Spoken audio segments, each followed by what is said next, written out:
And we're live. Welcome to Press Start Podcast, episode 17. Damn, man. Today we got a full new cast, all new people that haven't been on the show yet. Today you're missing Jack Move and J Main. They're out of commission today. But I'm gonna go ahead and do the introductions. Should be a great show. First of all, I'm gonna introduce Fox. Say what up, Fox. Hey, how you doing, guys? It's Fox at PlayStation News Now. Go ahead, follow me on Twitter, Fox at PS News Now. And you know my motto, play games, not corporations. I'm glad to be here. We got Demi. What's up, guys? Then we got reviews here of TigGN and What's Up PlayStation. Glad to be here. Go check out the channel if you want some great reviews and some very, very funny Let's Plays. I'm here to stay, so I'm glad to be here today, man. First time. And we got Nioh. What? We got Nioh. You want to do your intro? Nioh? Nioh. Oh, yeah, am I killing it? Yo, how do I say it properly? How do I say it properly? It's Nioh, right? It's cool, bro. It's Nioh or Nioh? Nioh. Okay, I'll get it. I'll get it right next time. Sorry. It's okay. What is up, everybody? It's your girl, Nioh, the video game her. Thank you so much for inviting me to your podcast. I know that you invited me before, and schedule conflicts did not allow me to do so. So I'm happy to be here. So yeah, let's get into those topics. And we got 3MG. Yo, why you had to invite me now? Yo, my train's passing, B. All right, yo, we're gonna skip him. Yo, all day, say what up. What up? What's good, everybody? Thank you for having me on the show. I'm the pettiest gamer alive, ready to talk pettiness, man.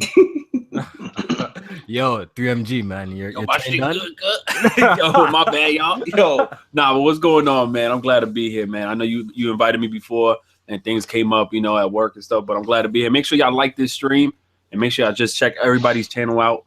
Man, we out here, y'all. And we got Dark Cloud. Oh, Dark Cloud's in the house. Hey, man. Dark Cloud's in the house. True. Okay. True. All right. So he ain't gonna say anything, but all right. So we're gonna get with the show, and first I want to talk about Nioh. But all my Nioh people that were supposed to come in, are not here. So who has played Nioh here? Nobody. I think just does a demo count? Oh my, yeah, I'm a salty. Yo, you know what? We might have to bring back the Nioh discussion when we have Erica on the show. We have BG on the show. You know what I'm saying? When we have J Main on the show, because they were the people I was supposed to be talking about Nioh with, but they ain't here. Hey, Kofi, you hear me? Yeah, we can hear you. Want to do your intro, bro? No. People know who I am. What up, Cloud? All right, he's also first time on Press Start, so yeah, we got fresh new faces up in here, man. So you know what, we'll talk about Nioh last since no one here as correction, sir, I have Nioh and I got about almost 60 hours in. All right, perfect. So what do you think of Nioh, Dark Cloud? It is it's a hidden gem that Sony got on their hands right now. So it's an amazing game, man. It's got a lot of replayability, game mechanics. Like it's an awesome game, man. I wouldn't say it's a perfect game, but it's a really, really good game, man. If you're a fan of the Dark Souls, Bloodborne, this and Team Ninja games like Ninja Gaiden, this should be like a game you try out right now. It's sold out everywhere. If you're trying to get a physical copy, you can only get a digital as of right now. Yeah, I wanted to touch up on that because a lot of people were saying the game is sold out because maybe just a whole bunch of people went out and buy it. But what do you think about the other possibility that there's just not a lot of copies? Because when I went to go purchase the game, there was only the 3 copies. My store only carried 3, and I was just at a Walmart. They literally only had 2 copies. So do you think this could be a reason why they're selling out? I wouldn't think that because GameStop had I mean Best Buy had a ton of them. Plus, Sony did a ton of marketing behind this game. Okay. So your marketing is all over their website and everything. So for them to do that type of marketing and only send out scarce numbers, that'd be crazy. And if that is true, they have a bunch of the games. They're pulling a Nintendo, and I don't doubt them for doing that. I mean, you want something you can't have. Mm-hmm. Right. Yeah, because the only reason why I'm saying that because like when I went to go pick up my copy, stock was literally low. Because I have a plug because I got the game a little bit early, right? Literally I got a copy. One of the store owners got a copy, and there was like one copy left. You know what I'm saying? I So think that Right. I think that it would definitely have been low stock numbers I because feel yeah. you got to imagine it's a niche title. Sony's not going to put out Right. so many of these copies and not know if it's going to sell. So they would have dipped their toes in first, I would imagine. Mm-hmm. Yeah, I mean, because I know. Well, one of my boys said he lived in the UK, and he said that he's like it was sold out when he went there. And I said, well, how many copies did they get? And he was like, they only got maybe like 5 or 10.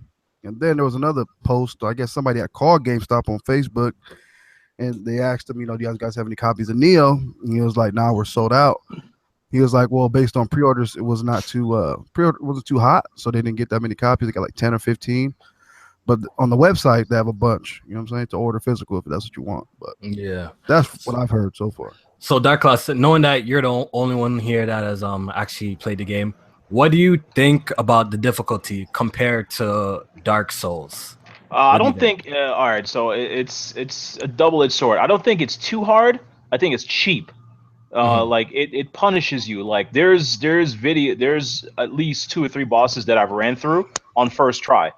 Like that stuff like that don't even happen with Bloodborne or Dark Souls. Yeah, I've noticed there's quite a few bosses I beat on my first try. I actually finished the game. I've clocked about 84 hours in the game. I don't know where time went playing this game, but yeah, I Well, really enjoyed they my said like playthrough to with it. like fully go through the game, you're probably going to take about 70. So the other 10 is all farming. Yeah. And I've been doing the submissions. I literally got a few submissions left, and I probably will get the trophy for like completed all the missions and shit like that. But yeah, I played through the game. It's absolutely amazing. Definitely one of my favorite games so far this year. In terms of difficulty, in my opinion, I feel like there's more bullshit going on in Dark Souls. I can't even front. I think Dark Souls is a little bit harder game. The living weapons in this game kind of give you a little bit of a edge. You know what I'm saying? I feel like that aspect of the game makes the game a little bit more easier. But overall, I just really had a good time with the game. I think the movement is super dope. The quick movement. I'm not really a fan of the slow rolls and the shields in Dark Souls. You know what I'm saying? So yeah, I just really overall enjoyed my playthrough of Nioh. Yeah, All right, so there's a yeah. ton of different play styles too at that. Like if you're a person that plays heavy, you could play heavy. If you play like ninja status where you want to move fast, you can hold on to a bunch of stamina and stuff like that. There's just so many ways you could play that game. Like it's different. And they don't punish you for your stats, unlike like Dark Souls. Like when you leveling up and you choose your stats, you don't get punished as much. But if you were to do Dark Souls, like you have to go or find a book and be like, yo, this is the type of character I need to build. These are the stats I have to work on. Neo doesn't punish you like that. I'll just piggyback off of that as well. Regardless whether you've played the game or not, whether you think it's a niche title, whether it's a Jap title, whatever you think, it's great that a game that is considered niche is getting so much buzz. I think it's fantastic. It's encouraging for developers and publishers. I'm just happy that Team Ninja is getting some shine, because like growing up, I don't know about you guys, but growing up, I played a lot of like Team Ninja. I played the Ninja Gaidens. That I'm a big fan of the DOA series. These are like games that like I've played growing up, on Xbox and on the Dreamcast. So I'm just happy that Team Ninja is getting some love out here. You know what I'm saying? Like I'm a fan of that studio. So I'm just hoping their next project is a Ninja Gaiden or something like that, because like I really want that. It's been too long, man. Yeah, it's been too long. Yeah, I really want a Ninja Gaiden. Hopefully they don't give it the same difficulty level as the first one on the Xbox. Yeah, that one. Yeah, that one was tough, man. Ninja Gaiden was black, right? Ninja Gaiden black. Yeah, a little too tough, man. And they didn't even allow you to change difficulty. I think that was the first game that the Japanese gaming audience started complaining about how hard a game was. That's very rare. Yeah, that game was hard as fuck. I think I played the PS3 versions too. What were they called? Like Omega or some shit? Like Sigma. Yeah, that's Sigma. That's it. Yeah, and that's when they added like difficulty level and stuff like that. I played that one too. All right, so I want to quickly talk about this new PS4 update. What point is it? Is it 4 point what? 4.50. 4.5. Okay, 4.5. So 3MG, what do you think of this update? I think you got it early, right? Because you're Yeah, in I got it program. early. Yeah, you want me to be real honest? Like, Yeah, real. Yeah. this should have been day one. Like, all these updates we get in should have been day one. The fact that I even got excited that I'm able to put a custom background is ridiculous. And at that, it's not even like an official custom background. I mean, the external hard drive was one of the biggest things for me. And I'm still, because I didn't even do my research on this, but I still don't know 100% about the whole PS4 boost now, the PlayStation 4 Pro boost. I know I heard it ups the performance a little bit on certain games. I need help understanding like exactly which games is compatible because I have not seen any difference with it. But as far as just all the features that they've added, I think you can do custom GIFs and all the other stuff, or GIFs, however you guys say it. I think the biggest one is the external hard drive being able to download. I think if they would have allowed you to download games from your PC onto the external hard drive to plug into your PS4 would have been great too. But I really don't know how I feel about this update because I haven't really seen any big change, to be honest with you. So you're saying it's like since I don't have it, I don't really know what it's included. But you're saying basically it's just stuff that should have been in the box day one, basically. Oh, absolutely. Like adding, because taking a screenshot. Right? Yeah, I mean. Because the only way for people to really get their custom background is either if they sign into like their Dropbox account or a Photo Bucket account and then they upload an image from their PC. So there's still workarounds. It's not something like how the original PS3 had it where, they had websites that were dedicated for you to just customize, the themes and stuff like that. Like that should have been day one too. I mean, I'm maybe it's reaching, but these are things that should be here day one. Maybe they're still, working on a lot of stuff, but that's just how I feel. Yeah, like why take them away in general if it was on the previous gen, you know what I mean? Absolutely. Yeah. That's something I've noticed about like this transition. Like for some reason, even when the Xbox One dropped, the PS4, it's like missing like features, real basic features that was on, previous consoles. I wonder like why that is though. You know what I'm saying? Like I thought like when a new generation comes up, like it's gonna have all the old features plus more, but it seems like they're just rolling this shit out late. You know what I'm trying to say? Like I wonder what's up with that. I got a twist for you. What if this was done deliberately to keep PlayStation conversations continuing to go? No, that's exactly how I'm thinking. That's exactly that I think is the reason why, because some of these features, remember that when they were first promoting the PS4 and they showed you, they said, oh, your friend can join you to play Killzone. Remember that little advertisement they had? They actually didn't have it day one either. So as what you're saying is like they add some of these features later on just to keep conversations relevant. And I mean, I can understand, but if you're going to just do that, add the full package. Don't give us like, oh yeah, we could take a screenshot, upload that as our background. Like give us the full thing. You know what I mean? When the time comes, I still feel like there's a lot to still offer. Yeah. For instance, like the boost mode, right? Like how many people didn't want to buy a PS4 Pro? Like they didn't care about, checkerboarding or 4K rendering. Now listen to the conversation about boost mode alone. Like, damn, I shouldn't have got a slim. Do you know what that is? Because like I'm still confused and lost about that. It's basically stabilizing frame rate. It's like overclock. It's like overclock. It's overclock. It allows you to get your games to play at what it was intended to be, or games that's uncapped to do that. Because think about it. For instance, the Xbox One S already does that. Any game that you put on there that's already that's not locked frame rate wise, they already go over that. The PlayStation, what Mark Cerny did, he locked off the GPU and CPU so that there wasn't any type of like hiccups with games, for compatibility reasons. So they did that later on to like basically allow the games to run the way they want. For instance, one of the games, Rainbow Six Siege, is uncapped. There's videos of that thing running at like 120 frames per second. That's ridiculous. Oh shit! I never heard of that shit. Like I haven't seen that. That's the only game that's running that high. Yeah, go ahead. Can I chime in on this? Yeah, I was gonna say, Kofi asked a question about why have they taken so long. Yeah, you're right. This stuff should have been there day one, but I'm gonna answer two things here. I think Sony knew they were gonna have an extended generation. I just have a feeling that the PS4 was designed to have the PS4 Pro. This is a roadmap they knew. This is not something they just decided after they made the PS4. They always made the PS4 to come out with iterative hardware. So that's the reason why they may have not rushed out all these things, and also to keep the conversation relevant, like it was already suggested. Another thing with boost mode is I think some PlayStation fans, and I have to be honest here, it's being overplayed just a little bit, because you got to remember boost mode is just unlocking the hardware for raw performance. So anything you get from boost mode It's not anything that's optimized. It's just wild frame rates that may not have been stable. That say a game was like 26, 25 frames per second when it should have been 30. Then boost mode should really help out in that scenario.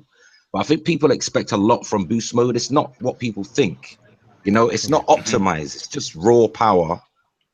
They just opened it up so it uses the raw power of the GPU and CPU. Yeah. Look, And Fox, like we spoke about in the gamer couch, was Richard Ledbetter basically also said that we're only getting one of the GPUs, even in boost mode. They locked the second half so that there's no incompatibility issues. And it's totally unoptimized as well. There's no optimizing going on in boost mode. Yeah. How I feel about the whole boost mode thing is like, for someone like me personally, that I only play exclusives on my PS4. You know, literally I just play first party games. I feel like this feature is definitely cool for like the core PlayStation gamer that plays everything on there, you know, their old games. But since this boost mode doesn't affect new games, don't you guys think it's kind of irrelevant? Because like, you know, every game that has a patch, you can't really utilize this feature. You know what I'm trying to say? Well, not really, Wait, you sure it doesn't affect new games? No, It doesn't affect new games. It doesn't. There's 500 games that was released on the PS4 before the Pro was released, so it's going to be relevant for 500 games. Yeah, I definitely understand that. Like for like the core PlayStation gamer that wants to go back and play like maybe some old games and stuff like. But just I'm saying for me personally, because like I play all my multiplats on PC and stuff. You know what I'm saying? Yeah, I literally you're spoiled, aren't you? You're spoiled then, because if you're on PC, you can just basically the sky is the limit. Your wallet is the limit. With us like, lowly console gamers, like we're for stuck me, with the framework. Yeah. So for me, like literally, like the only game that I can really go back and think of that I would want to go back and play is like Bloodborne. And after watching Digital Foundry's video, it looks like Bloodborne is not getting, you know, any boost from this boost mode. You know, because it's what about Infamous? It's locked at 30. It was poorly optimized to begin with as well. Look at all the stuttering in Dark Souls and Bloodborne. You know, Dark Souls 3 and Bloodborne. Infamous has a pro thing patch. like Broforce. Infamous has a They're pro poorly patch, so optimized to begin with. You don't get no benefits off a boost mode because Infamous already has a pro patch. You can't look use at both. PC. Look at PC. Look how bad Batman was. Even the most powerful PC still had performance issues. Yeah, the game was so poorly optimized. Yeah. When you've got something that's terribly optimized, no amount of power is going to make that game run perfectly smooth. To be honest with you, I think at this point, you know, with all these beta, you know, updates that they're giving us, they should just allow us to have allow the PlayStation to be dev kits at this point. And you know what? And not to say like for people to just go out their way doing, you know, what Microsoft originally did, because I mean, I don't even know if that was a lie or not. Remember Phil Spencer said that the every Xbox One, it was going to be a dev kit or something like that. See, I don't know if that was still true or not, but if they can just do something like that with the PlayStation 4, where I'm talking in spec, so like if you see the games that you're playing, it gives you the options to see like what's available for you to use to utilize, like say PS4 boost, PlayStation boost or whatnot, just to make it easier, because you don't necessarily see like if the frame rate goes up. You may feel it or whatnot, but they should allow like a FPS counter or something. Like just give stuff for the players so that we see if whether or not this feature is actually working. They just threw this boost in here, and for the most part, I don't see a difference with some of the games I've tried. So 3MG, you wouldn't mind seeing that, like PC features on your PS4 like that, or like settings and all of that? They're trying to push these consoles like as if it's on that level. They're giving, I mean, certain games. We had Trash Division, where they try to give you that customization where you can add what was it again? A motion blur or whatnot. You have certain games that give you that option now in their games. You have the consoles now trying to bring out these updates and these features that, I mean, they're not going to compete with PC, but they're still trying to bring it out like as if it has some sort of PC I think element. Tomb Raider got it right. Rise of the Tomb Raider got it perfectly. In terms of what? Settings. Oh, okay. I feel like Nioh did it right too. Nioh did it right as well. Yeah, you're right. Nioh did, but I don't own Nioh yet. Nioh yet, so I haven't seen the settings. So, but with Rise of the Tomb Raider, it's so simplified for console gamers that we really don't need PC ultimate settings, and that's just complex. That you may as well get a PC if you're going to turn a console to that degree. And I think from what you said before, I think you said this feature is good for like the everyday gamer. I think this is more headed towards the type of gamer who's into like these specs and stuff, because just that everyday gamer probably won't even know really how to utilize. I meant for like I meant for the core PlayStation guy. Yeah. No, like not really someone like me, because I was making the comparisons for me, because like how much old games am I really gonna go back and play on my PlayStation? Absolutely. You know what I'm trying to say? So is this mode kind of irrelevant to me, because I'm trying to, like, future games like Horizon won't take advantage, Days Gone won't take advantage, Death Stranding won't take advantage, Spider-Man won't, you know what I'm trying to say? Like, going forward, like, this feature is useless. It's just good for, you know, the old games prior to the Pro's release. You know what I'm trying to say? Yeah. But wouldn't you say that that's kind of I'm not going to say hypocritical, because when Xbox gets backwards compatible games running on the Xbox One S, people do side by sides to see how better those games run now. Yeah, they do. Now with boost mode, isn't that the same factor that's coming in? Yeah, well, for the old games, that's what my whole point is, that like going forward, that this feature is, unless they say new games are approved. Unless new games don't have a pro patch. That was going to be my next not only question. that, I wouldn't necessarily say pro patch. I would say unless some of these developers give you that option in the settings to uncap the frame and to allow boost mode. I mean, that's the thing. Like, is this feature something that was needed, or should they just allow, I guess, the PS4 Pro to just utilize that feature anyways to be built in, instead of it being a setting on your PlayStation, and just when you bring out these games, you either enabled the uncap or whatever in the setting. I mean, there's so many different ways that they could have went about this, but at the same time, going back to these old games, I will go back to the old games. Don't get me wrong. And I know a lot of people say console gamers, we don't care about specs. Yeah, give us this feature. We're definitely going to take advantage of this. Don't get me wrong. People just like to talk because PC gamers are the originated with all the specs and whatever. But you give us console gamers as well that ability to go into our system and try to change up, and see if whether or not our frame rates can go up or down. Yeah, we definitely go take advantage of it. They may as well just go the whole 9 yards with the settings and the features. 3MG, I think that it is necessary to have it, because if you can have it, why not? It's not going to hurt you. Yeah, definitely. It's a good feature to have it, for sure. But it's been overplayed, I think. People need to temper their expectations with boost mode. I think people are expecting miracles when it's just going to give you 5, 6, 7 frames. Yeah, but it don't work for new games. That's my whole point. You know what I'm trying to say? Like, I think that was his argument. New games.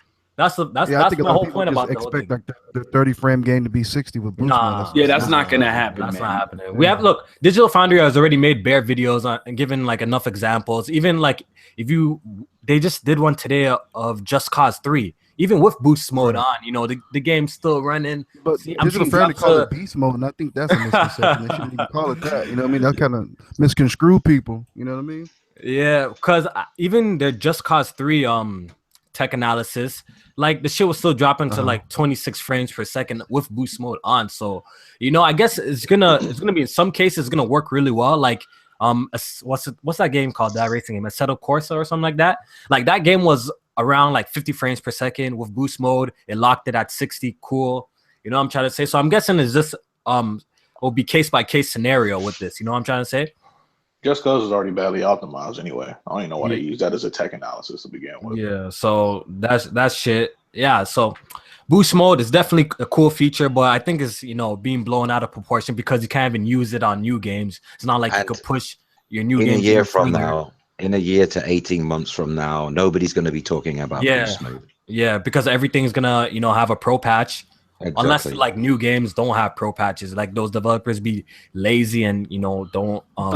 Give a pro patch for some of these patches are subject to change though, because like that's why they give you these early access to these betas. Some of fucking train, bitch.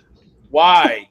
You should get free rides for life. Whatever, man. Everybody that lives near that station should get free travel forever.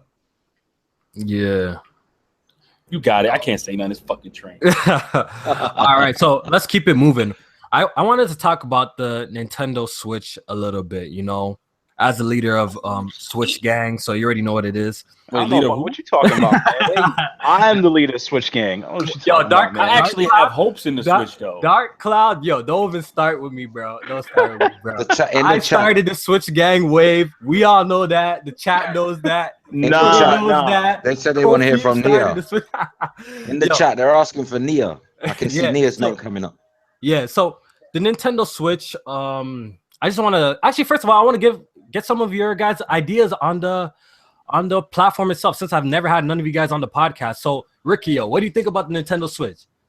I think it was a really dope idea to make it like on the go. I know people are they can, like a broken record, continue to say that, but compared to just the Wii U, that's not an on the go console. I think this is very good, and I have high hopes. I'm just upset, with the launch games that are coming out for it, and I guess they had Mario Kart coming out in April, and then I see that Mario Odyssey comes out holiday season. I don't know what other games I got to look into that, but one of the biggest things for me is that there's some games that I feel are going to be pushed back. And I believe that the South Park game was pushed back because of the Switch. You think so? And the reason why I believe that is because Ubisoft has, I guess, partnered up with Nintendo and feel, because I could see this South Park being played on the Switch. I mean, that shouldn't be a problem for them to get that game optimized and ported over.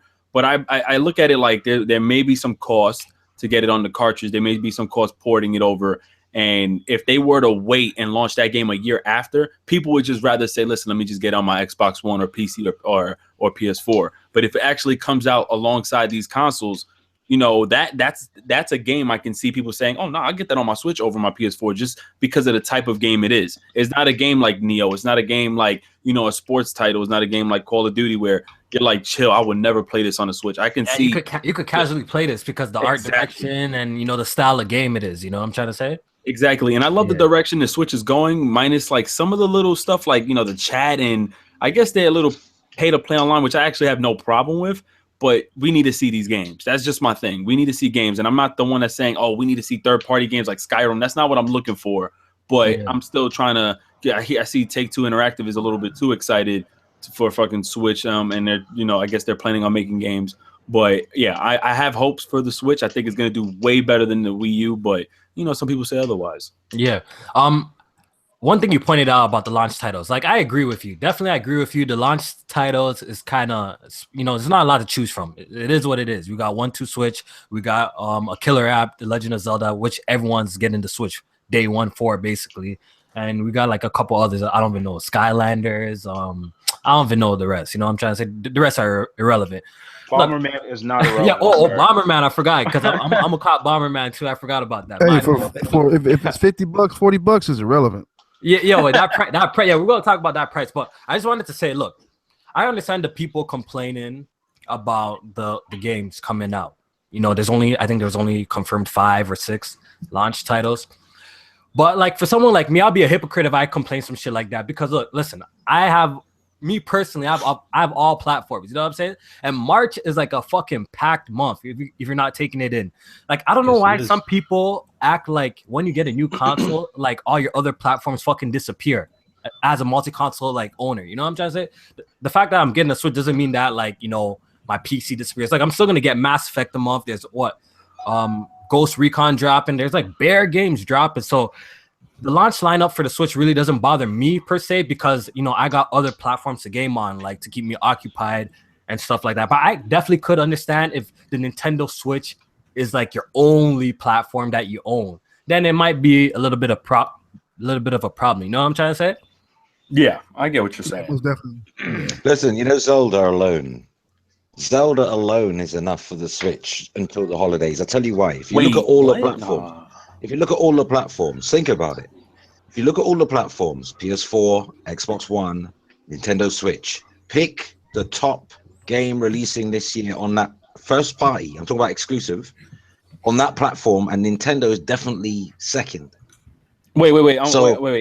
I'm confused. I'm sorry to confuse. I believe they do have one of the best exclusives coming out. Wait, you're talking about game of the year? Yeah, this year. That's going to be game of the year. Because I thought you were saying in terms of like when because somebody made that same argument but kind of like said like a little different. They were like, oh, but look at the launch titles of the PS4 and Xbox One. And the only thing I had to say about that was, but the third-party support is heavy on consoles, so that actually held down, the console releases for those. You're right. We don't know look how at the exclusive, though, if you look at the exclusives alone, Nintendo is more attractive than Xbox this year. Oh man, what? My iPhone's more attractive than Xbox games this year. Like, no, and I love Xbox. Yeah, we Oh, that's gonna cold. we gonna get into that. We gonna get No, into look, I love That's Xbox, cold. man. But that it's sad to say that, yo. I love my Xbox. We gonna get into that, but let's hear from the video game her, because I know Yeah. she a big Nintendo fan here. So what do you think? What's your thoughts on the Switch? Like just overall? Just overall, what's your thoughts on the Switch? I think I'm more excited about the games than the actual console itself because you know, this is the first time that like one of the big three has attempted an idea like this. So like it's technically still like unproven, but I do think that the potential is there because if you're a person who has kind of followed the history of Nintendo in general, like it makes sense for them to go this route, considering that most of their fans and most of the people that rock with them tend to do so on the portable side. Because, you know, ever since the Nintendo 64, Nintendo kind of lost their foothold in the console market. So I think they were trying to find a way to make a device that appeals to both sides of the spectrum, and the Switch is it. So I mean, at this point for me, it's just like games. Like as far as like the first year is concerned, there's games that appeal to me because even though I have like a 3DS, there's a lot of games that I really just don't want to play, you know, on that small screen. So the fact that I'm gonna be able to play games like Fire Emblem on my TV, like to me, that's pretty hype because we haven't seen a console Fire Emblem in a while. And I think that overall, that's kind of what the Switch has going for it as far as I'm concerned. Is I think that for the first year, it's got some really good exclusives coming. I mean, we got Zelda, we've got that Mario game that's coming, Fire Emblem Warriors. I know a lot of people don't really like the Warriors games, but Fire Emblem is becoming one of Nintendo's more popular franchises, which is crazy because it was so... Yeah, Splatoon. Like, there's a lot of really interesting games coming on the Nintendo side this year. So it's just really what's questionable is how the hardware is going to do once it's in people's hands. But I know that a lot of people who have had a chance to try it like it. So, you know, we'll see. Yeah. I'm gonna tag in a bit. So I see a lot of promise for the Switch. You know, Nintendo has their games. You know, the moment they drop this Pokemon Star, that's 5 million Switches right there. That's 5 million Switches day one. But it confuses me what Nintendo is trying to do with their audience, because the Switch to me is my brand new, like my Vita successor. That's the way I look at it. But at the same time, people see it as a home console. And people think that, you know, I've even said this, that now that this is a portable thing, Nintendo, and they're going to cartridges, Nintendo is going to treat this system like they did with the 3DS. You know, especially with the Wii U, the 3DS was getting all these games while there was a drought on the Wii U. Now people are thinking, and I thought the same way, that now that they're combining what they do best, there's going to be more third-party games from their mobile division, as well as first-party and second-party, whatever it is. Now on this thing, and then you got Kimishima coming out the woodwork saying, "Hey, there is a chance there's a successor to the 3DS." I'm like, oh. Yeah, I know. I seen that. That's what was that about? That's the stupidest idea. Because like I went on a rant about this, you know, a couple of months ago. That like, yo, if Nintendo was smart, yo, they would actually kill the 3DS and put all their eggs in one basket. I feel like that's the only way. You want them to do that? Yeah, I want. That's what he wants.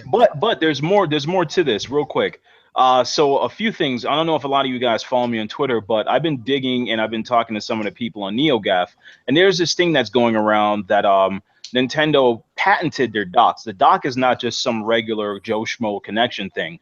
And I'll get more into it in a second. Nintendo patented this dock as in, like, you know, it's not just a cable that's connecting to your system. There's something going on in there. And then there's this dock that's out there that I think they call the 3000X dock, which is going to be in developers' hands. It's like a dev kit that now makes the console more of like a true home console once you have it at home. For instance, they were talking on NeoGAF that it could push the system up to 3.6 teraflops alone with the dock itself. Nintendo doesn't have to do anything to the hardware itself. Nobody needs any more power than what the Switch portable unit needs. You know, I've seen the way games look on the Switch screen itself when I went to New York. It looks amazing. It's crisp, yo. It's like that bacon you put on a brand new burger type crisp. And it looks amazing. You don't need 1080p to play Nintendo games, you know what I'm saying? Or any other games. All the games look crisp on it. But once you dock it and the games look that much better, that's where I hope that this is true, because there's too much rumors of it. And then there's this thing about people saying that Nintendo's working already on a Switch 2. They're not. They're working on this dock. Let me ask you a question. So if they do come out with a more powerful dock, do you think it'll be a crazy contrast between the two once you undock it? If they have, of course, 1080, absolutely. But here's the thing, though. Will it bother you? Will it bother you? No, it wouldn't bother me, because I play games on my Vita. If that really bothered me, you know, I would never look from my Vita from my TV. Games on the Vita look good though. I ain't gonna hold you. Yeah, not all of them. But I heard. What I really think that Nintendo is trying to do is they're trying to. I think that if the Nintendo Switch does well, this is going to be their format going forward, and I think that there's going to be like a Switch 2.0 and all of that just going forward. If this thing sells well, and the whole thing about Kimishima saying that they're thinking about making a 3DS successor, I think that that's just kind of like a roundabout way of just kind of giving like a non-answer to make people not panic, you know, like they're not. I don't think they're working on. Yeah, I don't think they're going to. Yeah, little kitty full of shit. I think that that's also like a really smart way of them saying that, just to kind of like not count it out, just in case it turns out to not do so well, and they have to kind of go back to that whole. Timing's a bit bad though. Timing's bad thing again, because like you should be focused on your launch. What is it? Sorry, no, go on. You go. Sorry. But like, and the reason why I say this, and like, I know, like, I was on my homeboy Fam, I was on his podcast a couple of weeks ago, and I said I don't think that the 3DS is going to be something that Nintendo continues to support after 2017 if the Nintendo Switch does well. And the reason why I say that is because I don't know how closely you guys follow Nintendo or not, but like back in like 2014 or something like that, they actually combined both their handheld and their console studio. So they're now all under one roof working together. And, That's whenever good. that idea happened, nobody kind of really thought about it, as deeply, you know what I mean? But now here we have this hybrid device by them, and now it all makes sense. The reason why they combined both of their departments is because they were preparing for a one device future. Y'all have to remember, like, Nintendo is a video game company first and foremost. They're not like a conglomerate like Sony and Microsoft. So when it comes down to gaming, that's literally all they have. And considering that the industry is moving in such a pace, it's hard to keep up when you're just a company that focuses only on games and toys. I ain't gonna hold you. Yeah, so it's like trying to keep up with that demand is difficult. So I do wholeheartedly believe that this is their format going forward. This is what they're going to be doing going forward. I hope not. So y'all better get ready, because that's what's happening. Because like, here's the thing, like now we're getting to a point in time where video games are almost costing as much as like movies. You know what I mean? Like Nintendo cannot keep up with that production demand. They cannot. There are some games that cost more than movies. There are some games that do. And, Nintendo has always been, even when they were competing with other video game companies like Atari and Sega, they've always, ever since their inception, have always been about increasing their profit margin. And the best way for them to do that is to do something that's low cost, that doesn't, cost as much for them to develop, to research for, do development for. And this is just what they're going to be doing going forward. Like, I know a lot of people want power from Nintendo, but they honestly just can't do it. They just can't do it because gaming is all they have. Now, maybe if Universal Studios takes off and everybody's buying into their whole Nintendo Land thing, what they're doing, and they actually do get into movies and they actually do get into other things that use their IP, then maybe that could change. But as long as Nintendo is a gaming company, first and foremost, this is what you're going to see. You're going to see them going out of the box and going out of the realm in ways that they could try to revision the way that they do games, because that's literally all they have. You know what I mean? So that's just kind of how I feel about it. I know a lot of people are kind of, well, some actually people are pretty much excited for the Switch, but I do know a lot of people out there that do wish it was just a regular set-top box. But you know, I explained to you why I think that they're going the way that they're going. Can I chime in? Yo, Fox, Fox has something to say. Let him say something. Yeah, I agree with, for the most part, I agree with what Nioh just said. Basically, did we really need Nintendo to make another PS4 and Xbox One? I wasn't looking We for didn't that. need another. We didn't need another one. I mean, PS4 and Xbox One are basically the same things with just different exclusives, right? Same multiplats. We didn't need Nintendo to follow the same route. And, you know, Nintendo fans are extremely loyal. They got an extremely loyal base. Their games sell extremely well. Zelda drops, it sells. Mario drops, it sells. Nintendo's going to be all right. Yeah.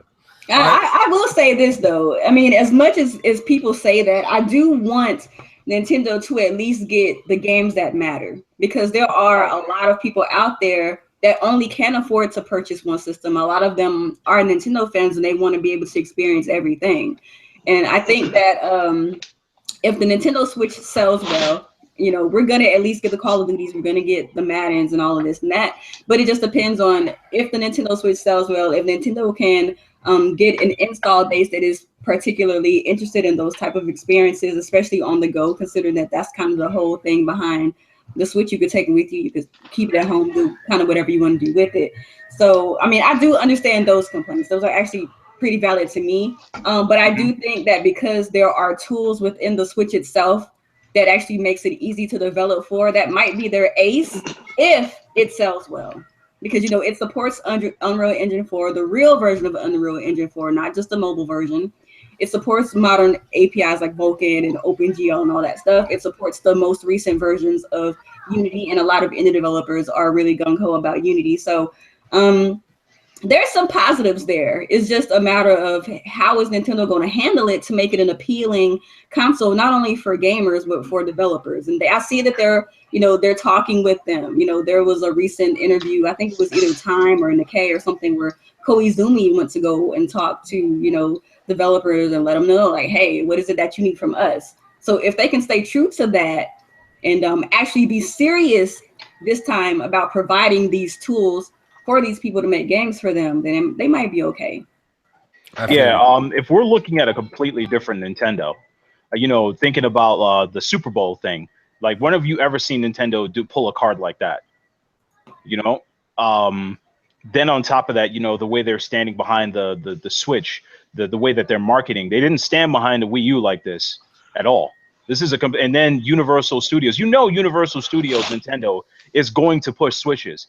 There's gonna be a kid there. I know it sounds crazy, but you will be able to get a Switch at Universal Studios. You know that for a fact. So this is a completely different Nintendo, and this only means that they're gonna probably, like, not be so strict and allow, like, developers to make movies with Nintendo in mind, Nintendo characters and IPs. But I agree with what Nia said. They need to double down on the games. And if this doc is true, I kind of hope it is, so that Nintendo could go back to Respawn and tell them to go eat a dick.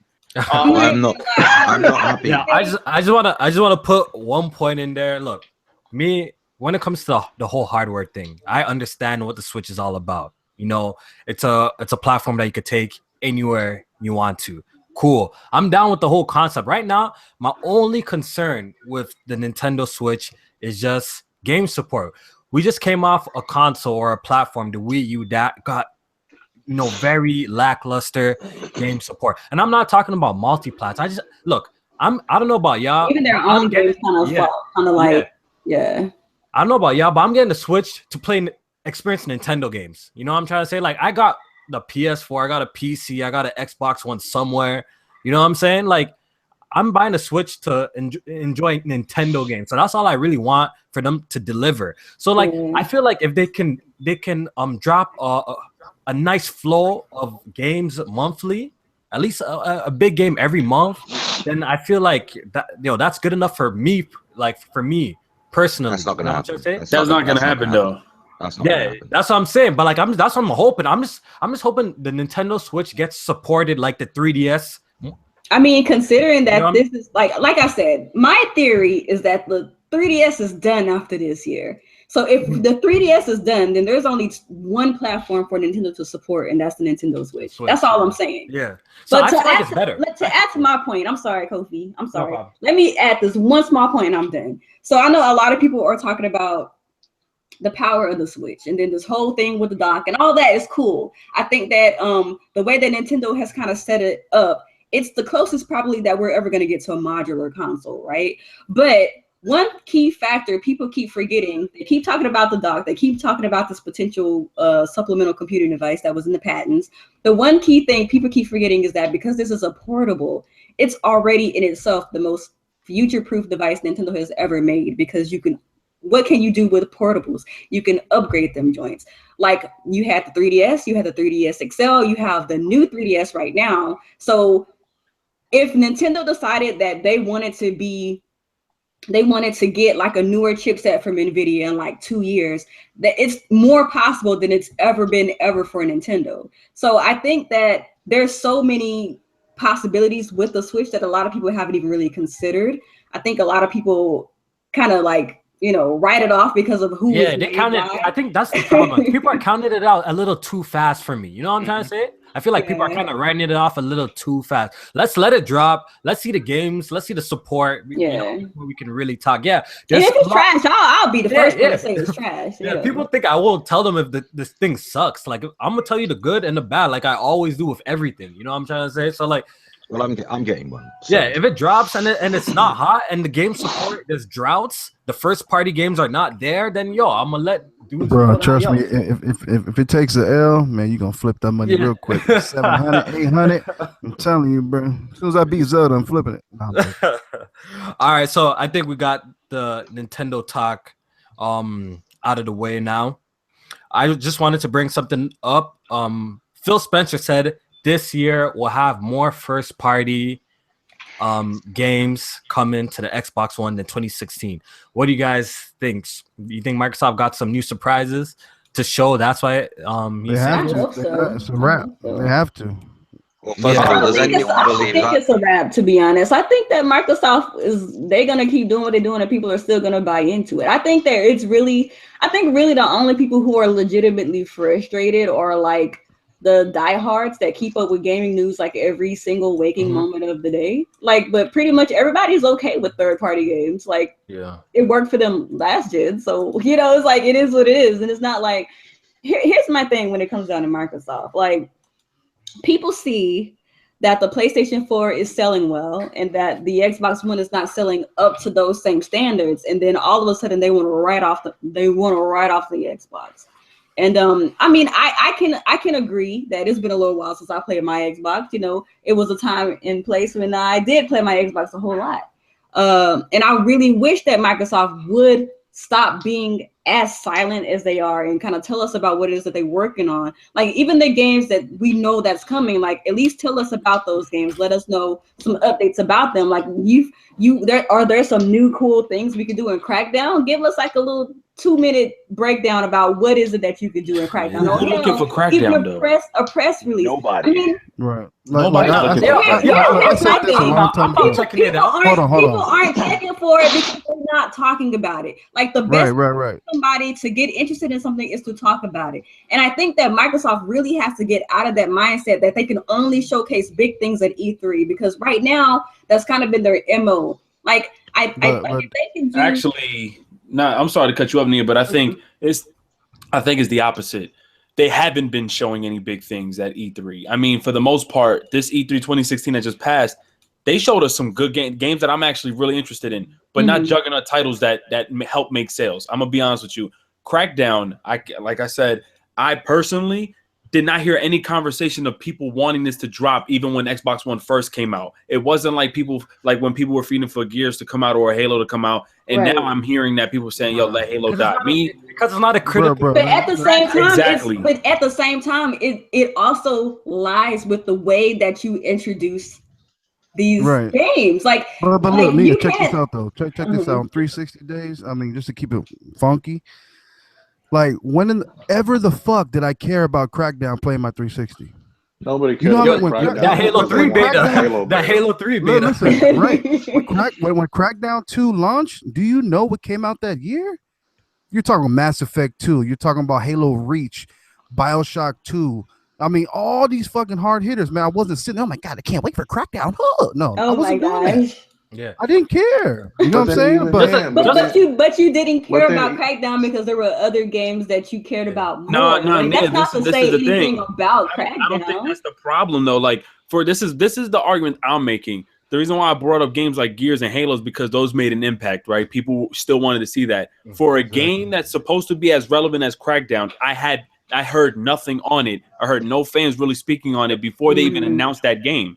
Think about it. Look, Fans I- want a Fable over a Crackdown any day of the week. Right. Absolutely. Any day. I'm an Yeah. Xbox dude, and I'd rather have a Fable, man. Yeah. So what is it about Crackdown then? Okay, that let me just people bust it real don't quick. care? Because 2 was You know- terrible. And You know why? Because it's it's not a critically acclaimed franchise. The first one was a It's not a DNA Was a good game game. that people think of when it comes to Xbox. It's not a DNA game. I'd say this is Alright. just one of those titles that they have to show love to. This is Xbox's Yeah. version of That's what I'm Anthem. saying. It's like if they could show love to it and actually take it serious and actually try to make Crackdown 3 like a legitimately good game, I don't see why people are counting it out. Like that No, doesn't make nobody's any sense. Nobody's counting it out. But I agree with Nia because here's the thing. What she's saying makes a lot of sense. The same reason I said about Phil being a total asshole for taking away games without giving the fans the choice of playing it. You need to give the gamers everything. You know what I'm saying? Right. Even though the PlayStation is selling, it's got a whole bunch of games, but there are people that just sit there and bleed green. Where are their information? You know, you sitting here tweeting, "Oh, we got more Xbox games this year." Tell us a studio that's working on it. Give us a hint. You know what I'm saying? Let these Xbox dudes be like, "Yo, I can't wait." You know, they're not giving them that. You know, give them games. Give them. But you know what, Dark Cloud, this is what I'm gonna say. I'm not even. I want everything they got to come out. We all want that with any console, any platform. The problem we don't that want bad Microsoft games. is doing is they're putting Crackdown on like this pedestal, like it is like as if it's a heavy hitter. And then what happened is And they that's stood scary. quiet for months. I know that's their fault. But Yeah. the thing with that too is that people always talk about I'm tired of Forza, I'm tired of Halo, I'm tired of Gears, But and that's then why I bought an Xbox. they're trying to put Crackdown on a pedestal. They're trying to make it one of their standout titles, and people are rejecting But they don't even it. So it's support like their it's own not- game because for months there's a gap with no information on the game. Then all of a sudden now you hear that it's delayed. That's I the don't know. All problem. I'm saying is I'm just getting mixed signals from Microsoft fans right now. I'm I'm the same way with Didn't- PlayStation as well, though. Didn't Microsoft say that they were going to give us a beta for Crackdown? What happened? Yo, Phil, I emailed Phil specifically, and he even said, I apologize. They're still working on a lot of stuff to make sure that they deliver, even from a demo standpoint, even beta, that it comes out performing right. And this was last year when they were supposed to give us this beta. There is something going on here that they are not giving. And I give And the it's same probably thing more for ambitious than PlayStation. what you think it is. Yeah, there's a lot of Right, can I ambition. say You know why? Because they're just really silent right now. Right now, Microsoft is in a state that they're just really quiet. No, but even PlayStation, I ain't gonna hold you. There's games on play. What happened to Deep Down? Yeah, a lot of games, but right now, Yeah, they Man, really. deep No, down, this goes on both. I don't deep just down give it don't to exist Xbox. no I more, go on man. both. nah, but like take it in. Right now, it's been really quiet out of the Xbox camp. State of Decay was a game that was announced when in 2014, I believe. Am I correct? 2014 Yeah, it was or 20 a while was ago. it 2014? 2014, yep. 2014. We haven't heard jack shit about it except Wait, you mean State of Decay 2, right? State of Decay 2. Yeah, we State haven't of heard Decay jack 2 shit got about announced it. And they're last year, pushing it like that's a Oh, juggernaut last year. game. That's crazy to me. We haven't heard shit about it. It's coming out this year. We know that. They made an announcement that they're gonna announce the release date at E3. All right. So we haven't heard nothing about this game. Another game, Crackdown 3. They showed some tech demo clips at Gamescom. We've seen a little bit at E3, but this is another big game that's coming out. We rarely have seen nothing from it. I feel like this is Microsoft's biggest problem right now because the few games that they got announced, we don't see nothing from it. You know what I'm trying to say? Like they're What completely. they need to do That's is really take their biggest problem. They really need to take a playbook out of Sony and show games that's coming out in 2020. That's what they need to do. Can I say something? But here's I mean, real to talk, get they people just hyped. excited, though. To Like, real get people hype. that's real though. You know what I mean? All right, so I'm asking you guys a question since that you brought that up. Do you guys have a problem with game companies announcing games that are 2 years out? Do you guys have a This problem train with is that? passing, but Well, hell even- fucking yeah. Yeah, even what's it called? Shuhei Yoshida with his interview with Greg Miller, he said that they're not going to do that no more. If they show a game, they're not telling you when it's coming out if it's not coming out soon. So even they know that it's a problem. It's a very huge problem. You know why? Because, for example, when you bring out these, like, supposedly Microsoft, I guess, is considering Crackdown, even fucking Cuphead. What happened to that? Even as little as an indie of that game that I'm actually very interested in, they stopped talking about that game.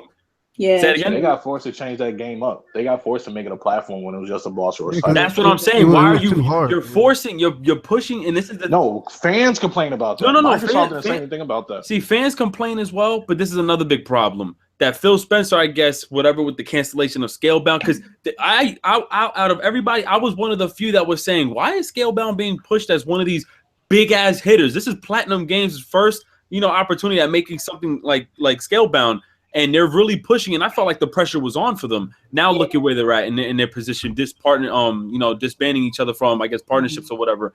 I felt like Microsoft is pushing Sea of Thieves, Cuphead, State of Decay 2, and even Crackdown as these juggernauts because they actually didn't have a lineup. Now, what I do believe is this year they're going, and I hope they announce some heavy ass hitters because they shouldn't be pushing games like Cuphead to be this fucking big game. They shouldn't be pushing Halo so Wars 2. You think that maybe there's too much interference between they're pushing their secondary games. They're pushing their secondary games because they had they don't have no. The reason why that scares me is the same thing with him is that these games that they're pushing are not heavy hitters. So it's like, yo, so what do y'all really have then? You know what I'm saying? Like, what game are y'all going to bring out that's going to be like, I got to get an Xbox for this? Because the games they're pushing is not something that's going to be like, if I didn't own an Xbox One S already and Scalebound was coming out, I wouldn't buy an Xbox for that. Can I say something? Yeah, absolutely. I understand. Like that was I actually made a video about that. Like I feel like looking at Microsoft's 2017 lineup, and I'll be quite honest, like I don't see nothing huge. I don't see nothing like, oh, I'm gonna fall out my chair. This game is gonna be the shit. Look, they have quite a few games that are definitely could be cool. Like Sea of Thieves could be cool. I have a few concerns about it, but that game could be dope, right? But it seems like that game, you're gonna like they always show that game off in like the perfect scenario, like you in the group with everybody. I know for us, we're all adults. It's hard to coordinate with people to get together and play games. So that could be, Sea of Thieves downfall. That how does this game play when you're by yourself and shit like that? You know what I'm trying to say? So like they have all these little cool games, but like there's just nothing really big there, and I feel like that's the problem this year. You know what I'm trying to say? Like all these. I think this has been a problem since they've launched because I thought they were going to come out the gate kicking ass, and for the most part, some of their beginning titles were. And I'm going to shut the fuck up now because it's trained. I think Fox wanted to say something. So like when you guys say that you think that they're pushing them too hard, are you saying that you think there's just too much interference between Microsoft, the publisher, and then these developers? I don't think there's any interference. I just think there's like Microsoft legit don't have anything as of right now, and because like what they never put Halo Wars, the first one, I guess I don't know if they knew that this game was going to be that successful, but they're pushing Halo Wars way too fucking far beyond. They have a bundle. That's what I'm saying. A bundle for Halo Wars 2. But the reason why they're doing that is because Halo Wars won so well. No, of course. But there's a niche audience for Halo Wars though. No, there is. I've seen the audience at E3. Like it was ridiculous. But once again, like you have to when you pay attention to what's going on. And I hate to have to say things about Sony because the first thing people tend to say is, "Oh, you're a Sony dick rider." Like no. When they mention games like Last of Us 2 or God of War, I gotta look back at Xbox and say Cuphead, Sea of Thieves.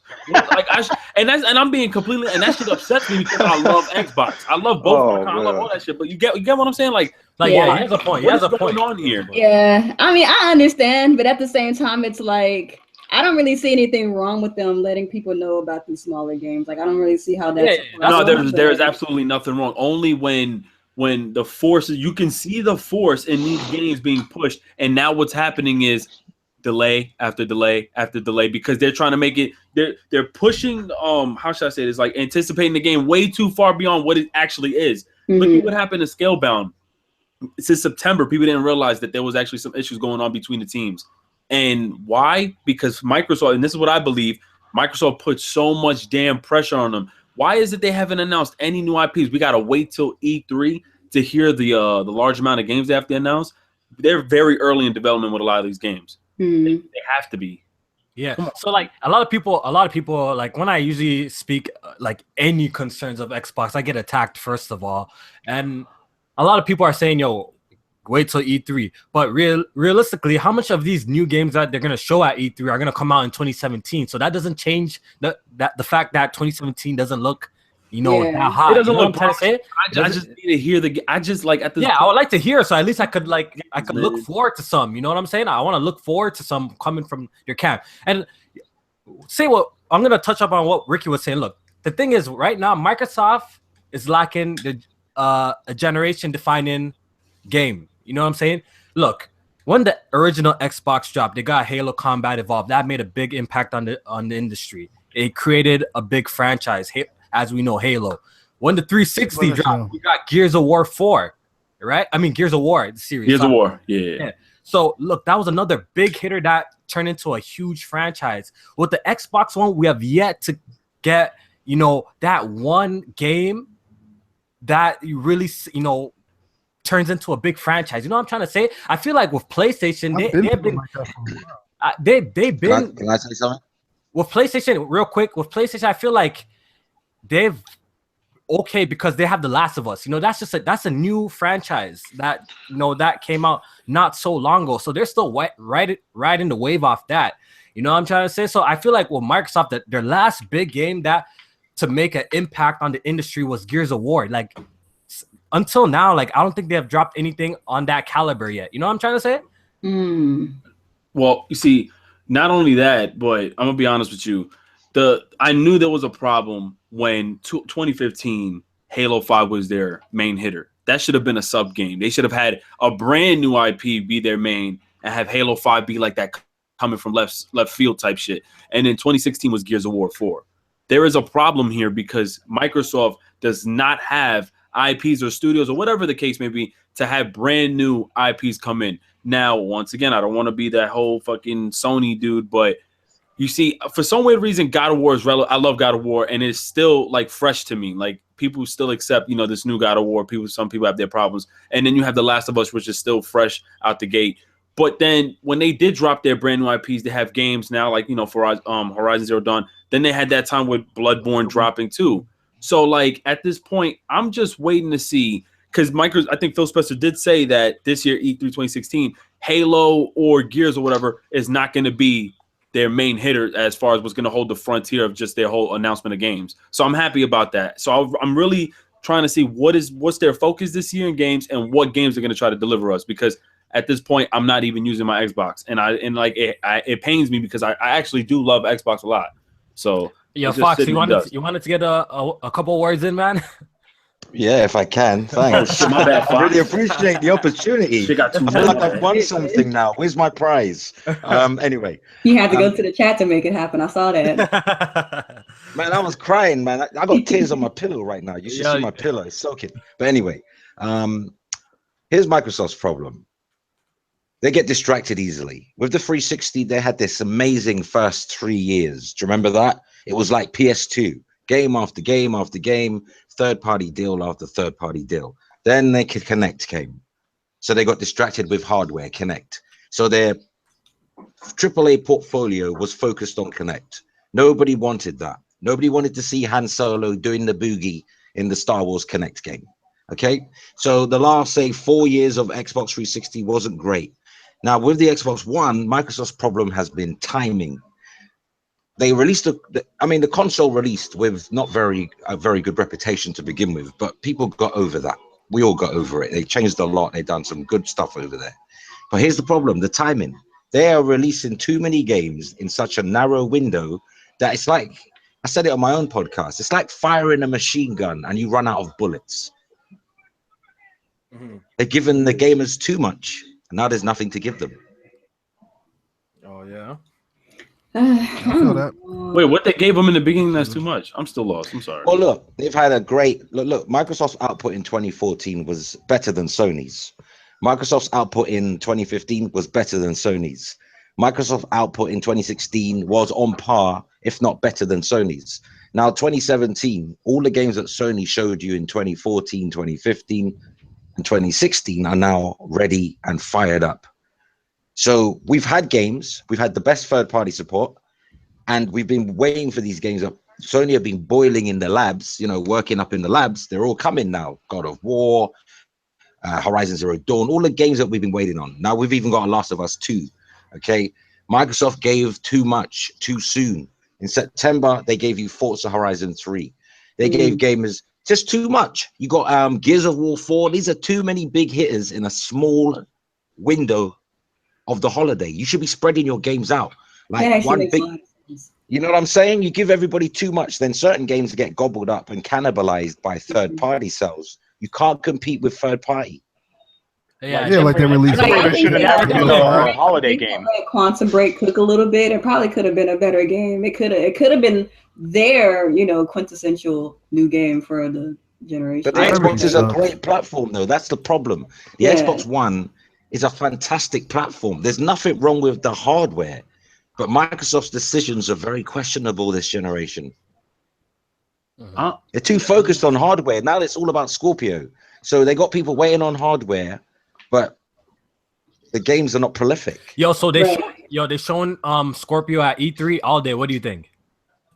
If that's another thing too. I think a little bit before. Maybe a month before. So you think they're gonna reveal it before E3? If they reveal it before E3, they got games to show us. Yeah, for sure.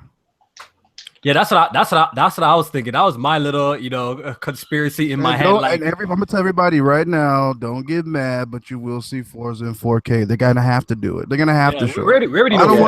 I like Forza. Here's the problem with that. No, what I'm saying.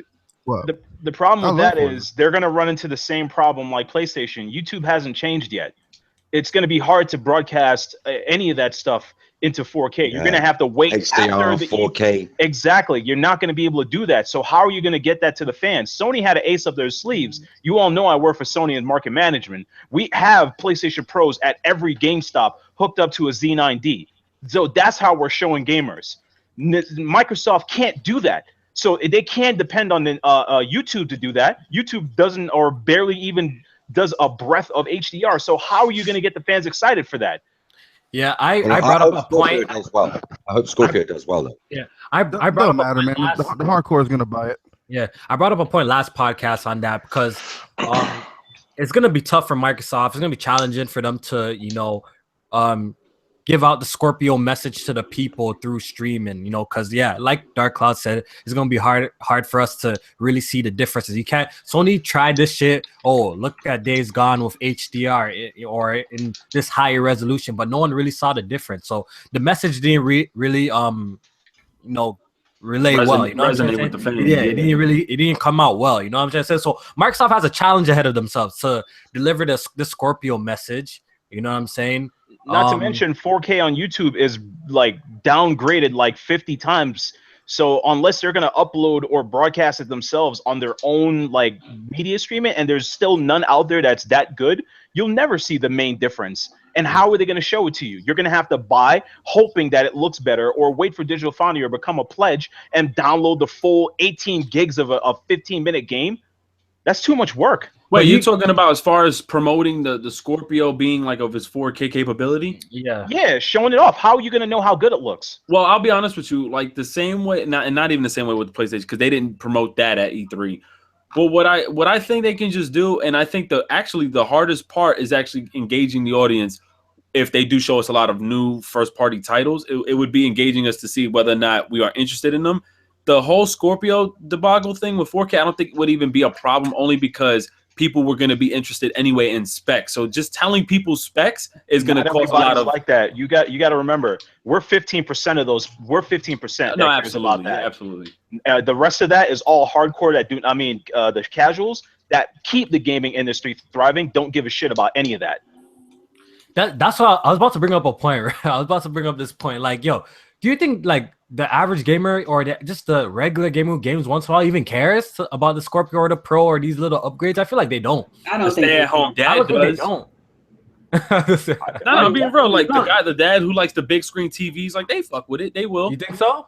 Yeah, but not but like he said, 15% is probably like the media, right? Like we make a very small margin of just the industry, believe it or not.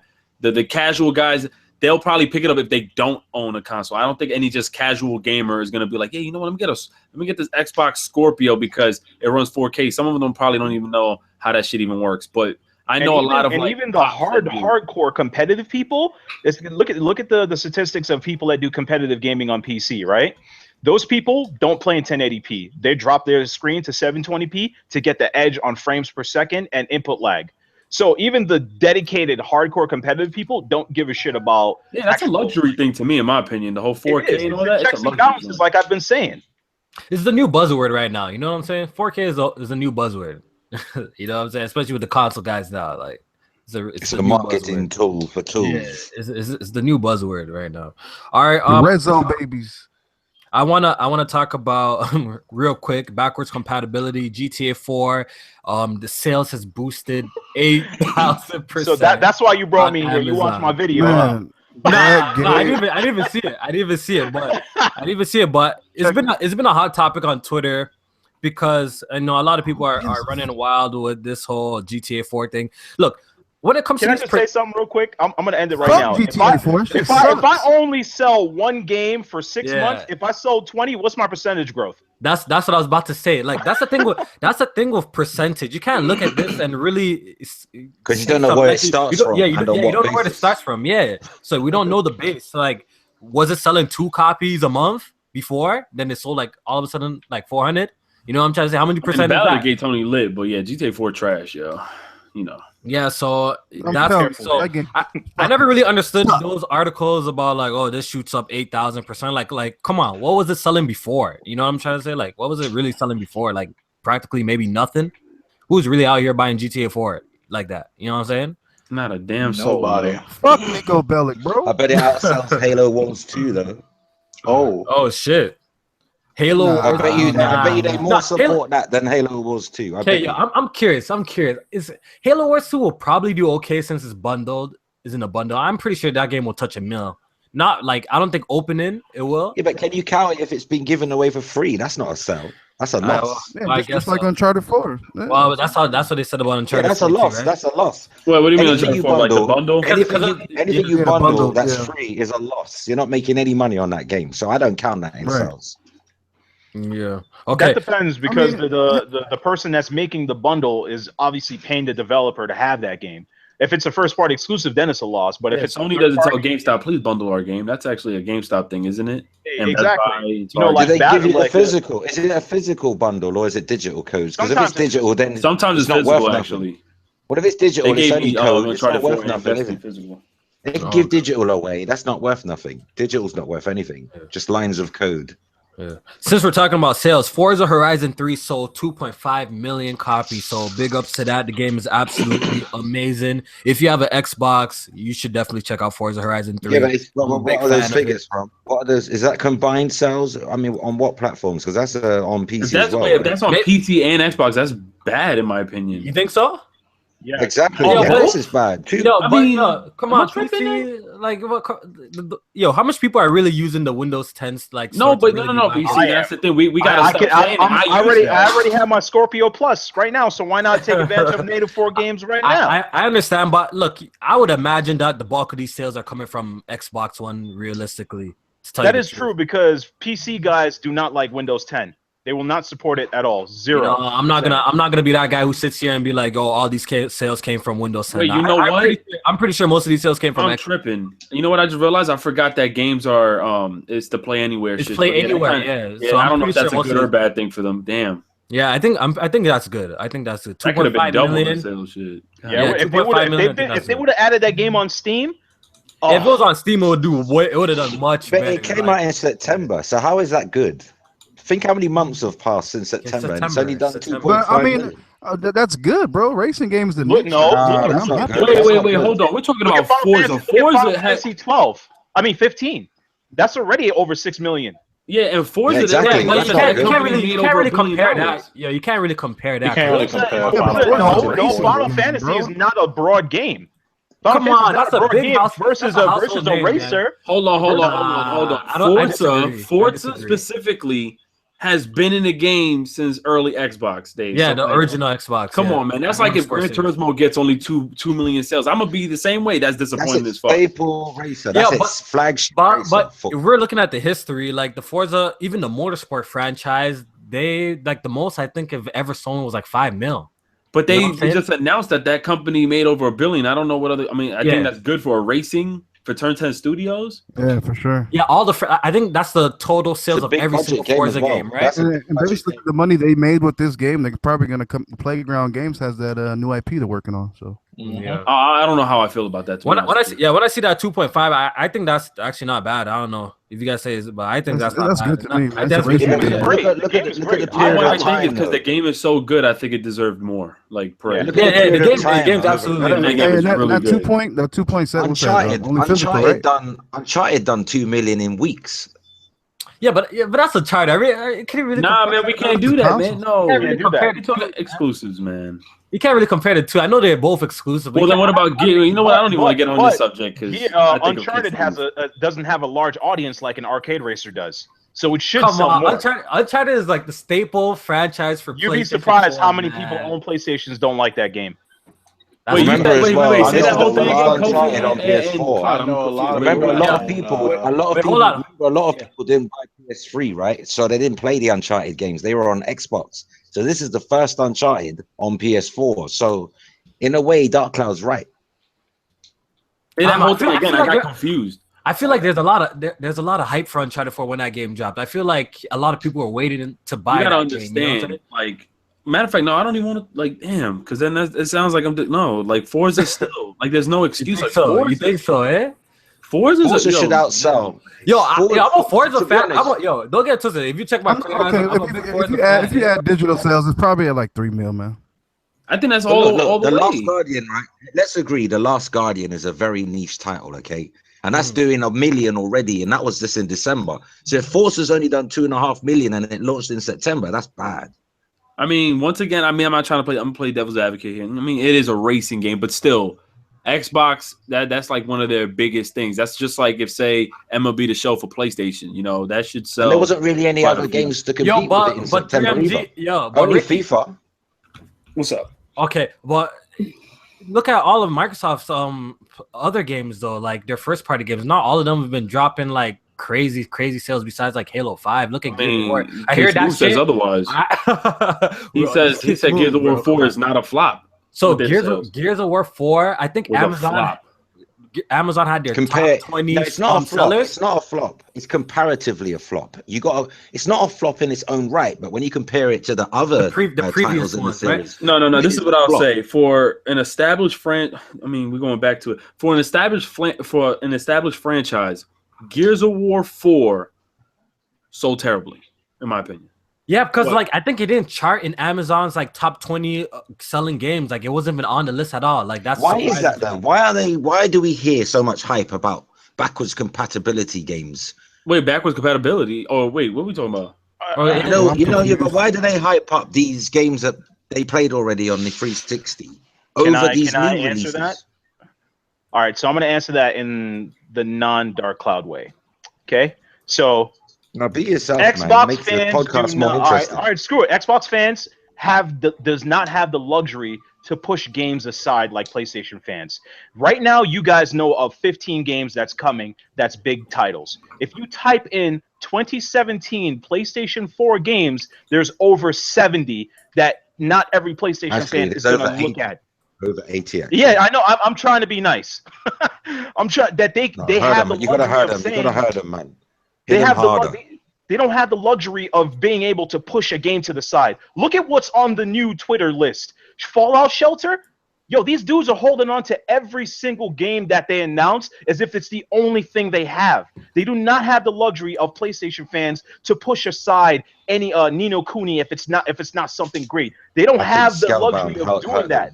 I think if Cuphead launched on the PS4, it would be a game that somebody picks up. It wouldn't be something the way Xbox fans are talking about. Didn't I say that? I want to play that actually. I want to play that though. You know what? I do want to play Cuphead. Yeah, you know why, yo? Because choices are kind of limited right now. Let's just be honest. Choices are a little bit limited right now. As of right now, I mean, that list, I'll probably pick up maybe 3 of those games. You know what I'm saying? But at the same time, on the PlayStation, to be honest, at least you have a choice. You know what I'm saying? If I might want to try this game this month, you know what I mean? At least you got that choice, that option. You know what I mean? Even though the game's probably a dog shit, but at least you got a choice to try them out. You know what I mean? Yeah. Like if Xbox, let's be real. If Xbox had the games that they had like on the 360, who would be talking about ReCore? Mic drop. Yo, ReCore is fucking garbage. ReCore is fucking terrible. Yo, mic drop. Can I drop the mic on that? Can I drop the mic on that? Nah, man, throw that mic at that studio. Anybody who say they enjoy ReCore, just delete the game. But Xbox fans are talking about it like it's I'm not gonna lie. Listen, I liked ReCore when I had the Xbox One S. Yo, what's that story about, man? Help me out here, yo. I feel like I beat that game and still don't know what. Ricky, you beat it? I didn't get to finish it because I sold my Xbox One. I had to do cheat codes for that game. That game got so damn boring. You had to cheat. Yeah, you're probably the only one I know that beat it too. I beat ReCore as well. Like I'm not trying to take no shit, but like every hardcore Xbox fan when I was coming at me when I was talking shit, like not talking shit about ReCore, but I was just pointing out like the flaws. Yo, when you check their achievement list or if you have talked to them, they're like, yo, I haven't beat the game. Like I never understood that. Like how do you defend something to the point like of no end? But when we ask you beat the game, nah, I'm still working on it. That game is so garbage. Like the game is boring, bro. I don't care what nobody tell me. Look, don't say that, man. It's a matter of. Yo, let me tell you what it is. Let me tell you what it is. Preference. No, let me tell you what it is. The game is not. Look, I've played worse games. On some real shit, I've played worse. Like ReCore is not a horrible game. It has some flaws, but it's not like the worst game I've ever played. You know what I'm trying to say? Like the worst game I've ever played on Xbox One. It definitely gets repetitive because look, the way you play the game, fucking third person buster move, bro. You know why the way you play the game in the beginning when you first pop it in is the way you finish the game. You know what I'm saying? Nothing changes throughout your whole playthrough. Nothing evolves. Who's the main character's name? I forgot. They hyped up ReCore though at E3. Remember when they first showed the CGI trailer for it? They hyped it up like it was going to be a massive, big AAA game. I was looking for it when I see it. Ended up being a small game. Oh, I ain't gonna hold you though. That trailer did look lit. That shit looked good. Years ago. I thought it was a big honestly, on some real shit, no biasness, man. When you look at ReCore, doesn't it look like a game that belongs in last gen? It looks like a PS3 game. Yeah. Like I think the engine that they use like Unity or some shit. I feel like ReCore was rushed. They wanted to get it out to people, and it was. It could have been something great, bro. It could have. It really could. Like I see potential with the franchise. I see potential. Like there's great potential behind it, but it's a half-baked title. I definitely agree with that. Holiday season. I definitely agree with that. Like if that game maybe got delayed or some shit, or it was a stocking stuff. No, but I'm saying like even if it got delayed though, what's this story about? What are we doing here? It's all some dust happened and people. Yo, Ricky, the game's not that memorable for me to even remember what I. Listen, man, that game they dropped the price. They knew what it was. When I played that shit at E3, I said, "Whoa, what is this?" Because that trailer made it seem like you was gonna have some crazy relationship with that dog, and I'm just like, "Oh, lit." Ain't nothing, it ain't nothing like that. I felt like I was playing Crash Bandicoot. I was like, "Wait, what the fuck?" I feel bad for people who paid that $200 for that statue. They did. Y'all feel bad. Was it 200? Wow. Oh, that's how much crackheads around the town trying to get it off right now. All right, so let's move on. Let's talk about Horizon Zero Dawn a little bit. Guerrilla Games have dropped a couple of trailers showing off the enemies. And what do you guys think overall of Horizon, man? I'm excited and I'm not excited. One person at a time. Let's jump in. Fox, tell us what up. What do you think of Horizon? I've heard a lot of criticism about some of the non-playable characters, the NPCs, and how they look a bit puppety and their faces aren't. But to be honest, what I've seen, I'm impressed with it.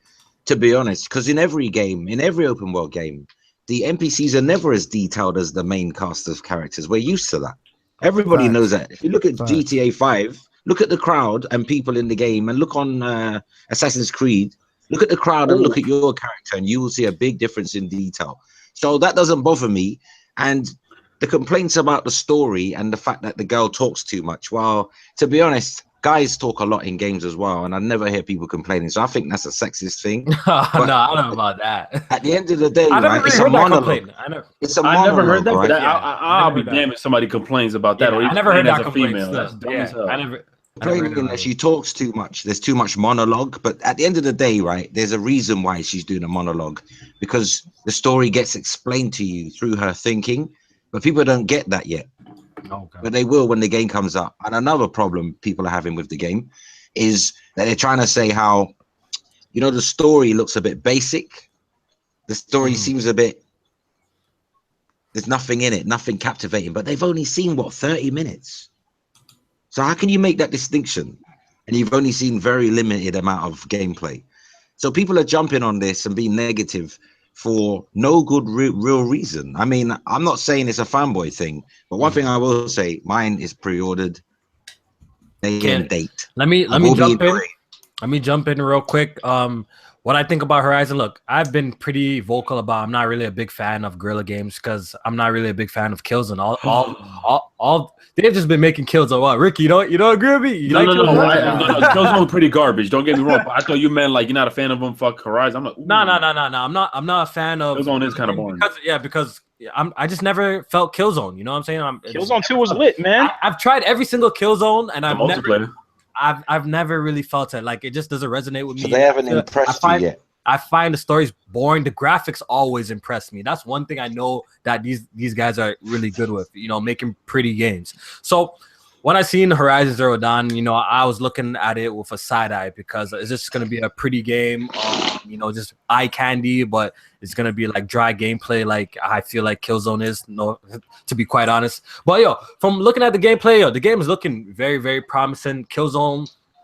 Horizon, the world looks extremely detailed. There's only one little issue I have with the game, and it's, Fox touched up on it, is really the facial animations, and it's not matching up with the dialogue, in these side quest missions, at least the side quest. It's a bit like Fallout, isn't it? It's a bit like what I'm saying? Like, I'm hearing the guys, there's this one moving, but they're not going in time. There's this one clip that was circling around Twitter, and this guy's his voice acting and the whole dialogue just was not matching up with the dude's body movements, facial animation. I was like, damn, bro. You talking about the guy when he was like, he's gonna the guy's gonna kill himself or some shit. That shit just looked really, really bad. But besides that, the gameplay in Horizon looks extremely fun. The combat looks really good. I like how you can take you can strategize and take parts off these machines and use it against them. All of that looks extremely dope. But just on the the facial animation size and the not matching up with the dialogue, maybe that's just only for the side quest missions. So maybe your main I think they didn't put the detail into the sum. That wouldn't make any sense though, for them to dub a face expression on a side quest. I can understand you tone down dialogue and stuff like that for a side quest. Yeah, legit dub a facial expression compared to. Yeah, but you gotta remember that isn't. You don't know how old that build was. What? The one that was just released by. That was recently, though. That was recently, man. Yeah, but they might have let them play it recently, but you don't know how old the build is. It could be. So why would they do that though? If they know that these big studios are going to promote that game? Because because there's an embargo. You can't review it until you get the finished code. So they're not worried about what the media is going to say. No. This is the big problem with if they do go about this, because this is how games get dropped off too easy and too quick. If Guerrilla Games is that dumb to say, listen, MK Ice and Fire or whoever else or Dashy, whoever, we're gonna let you guys play Horizon Zero Dawn, but we're not gonna give you the one that's coming out in 2 weeks. We're gonna give you the build from before. Does it. They played Star Wars. A lot of devs do that though. A lot of devs do that. This is look at the Injustice 2 beta. When it comes out, it's improved. This is when it comes out to that though. When it comes out, they fix it. All the problems that sometimes occur during the playtesting, that's why they got them coming over there to take feedback. So they can tweak it. They can tweak it, and when we get it, it's improved. Yeah, but not only that, you see, the big problem here is the way they're promoting this game on the PS4 Pro. They're pushing this shit as far as the graphics. They're pushing this shit as far as the open world experience. They're pushing this shit as far as the story. They're pushing the 4K. Let me tell you guys. Oh, you go ahead, bro. All day, yeah. Oh, yeah. Go ahead. Let me tell you guys. I played it at PSX. It was running on the Pro, and it was in 4K, and that game looks amazing.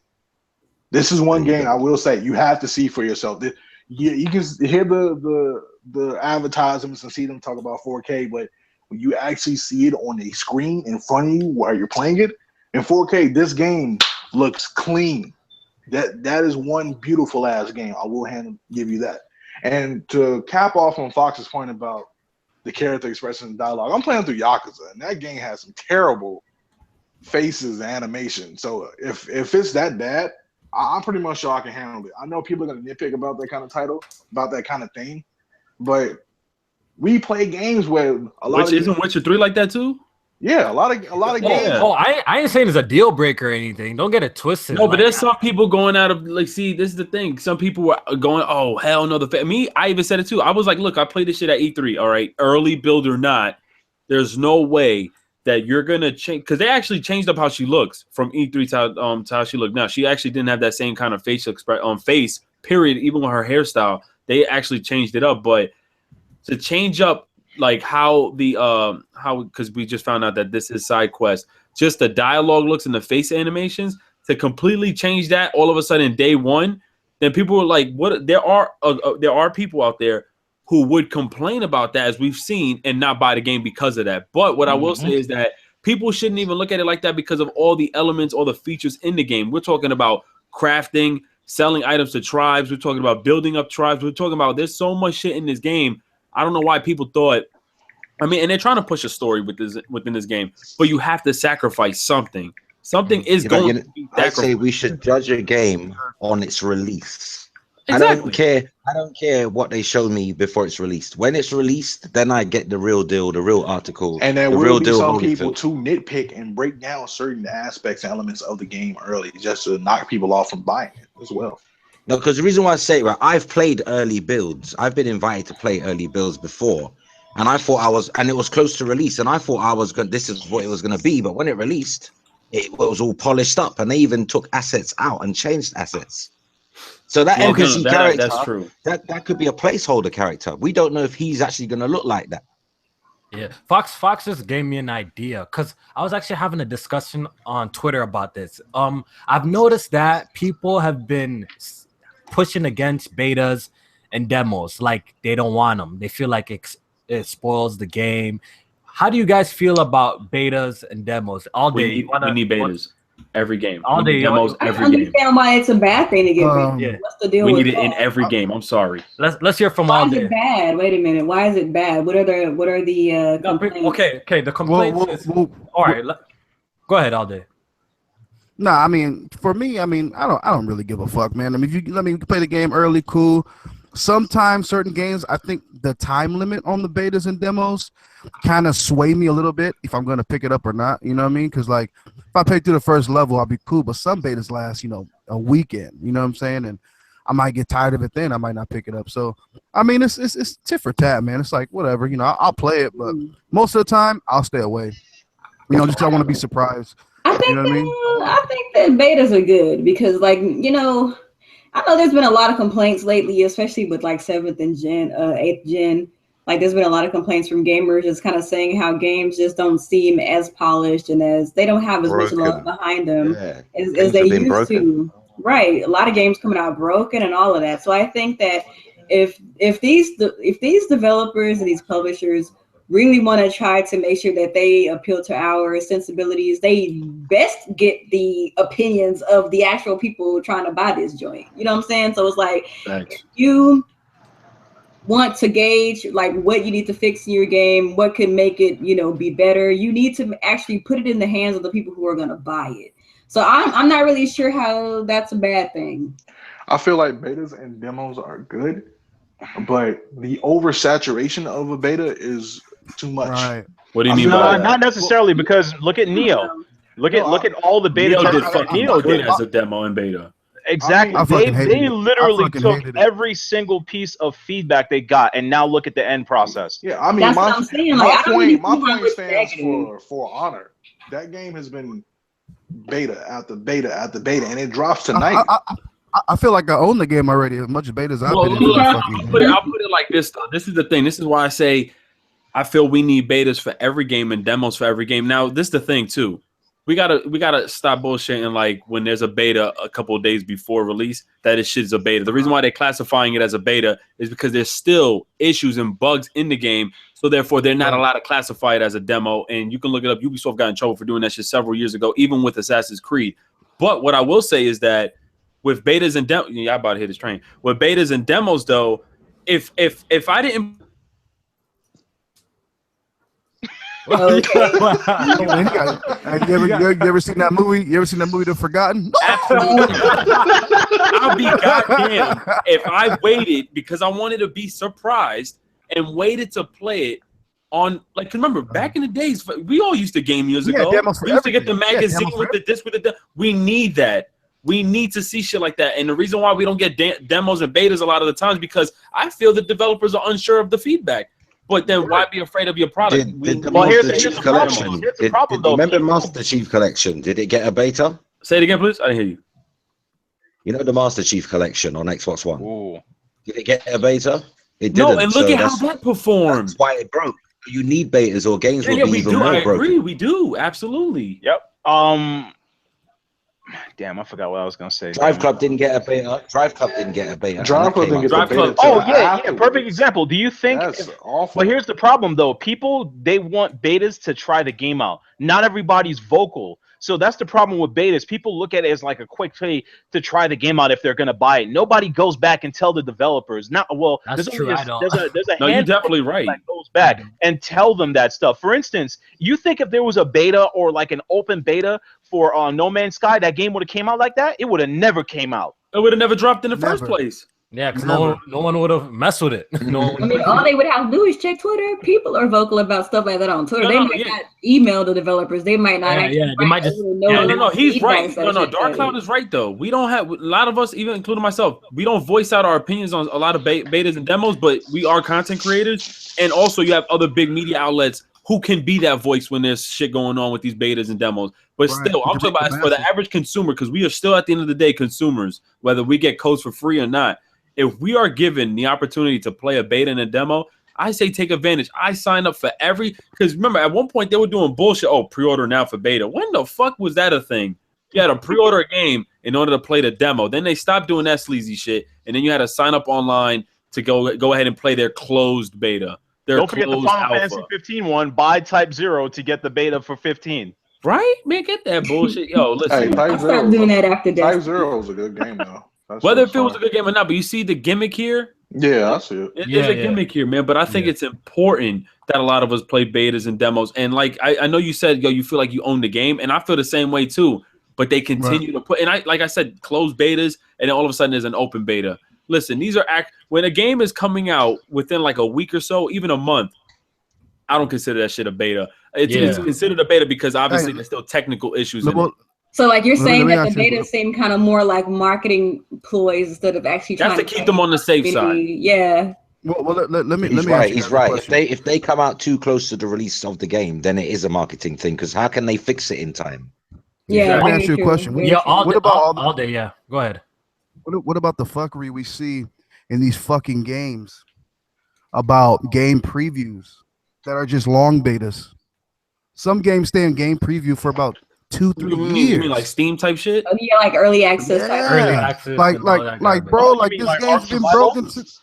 Yeah, like Arc, H1Z1. H1Z1 game preview. What was it? I didn't even know. I didn't even know that. What was it? Killing Floor was a beta for that long.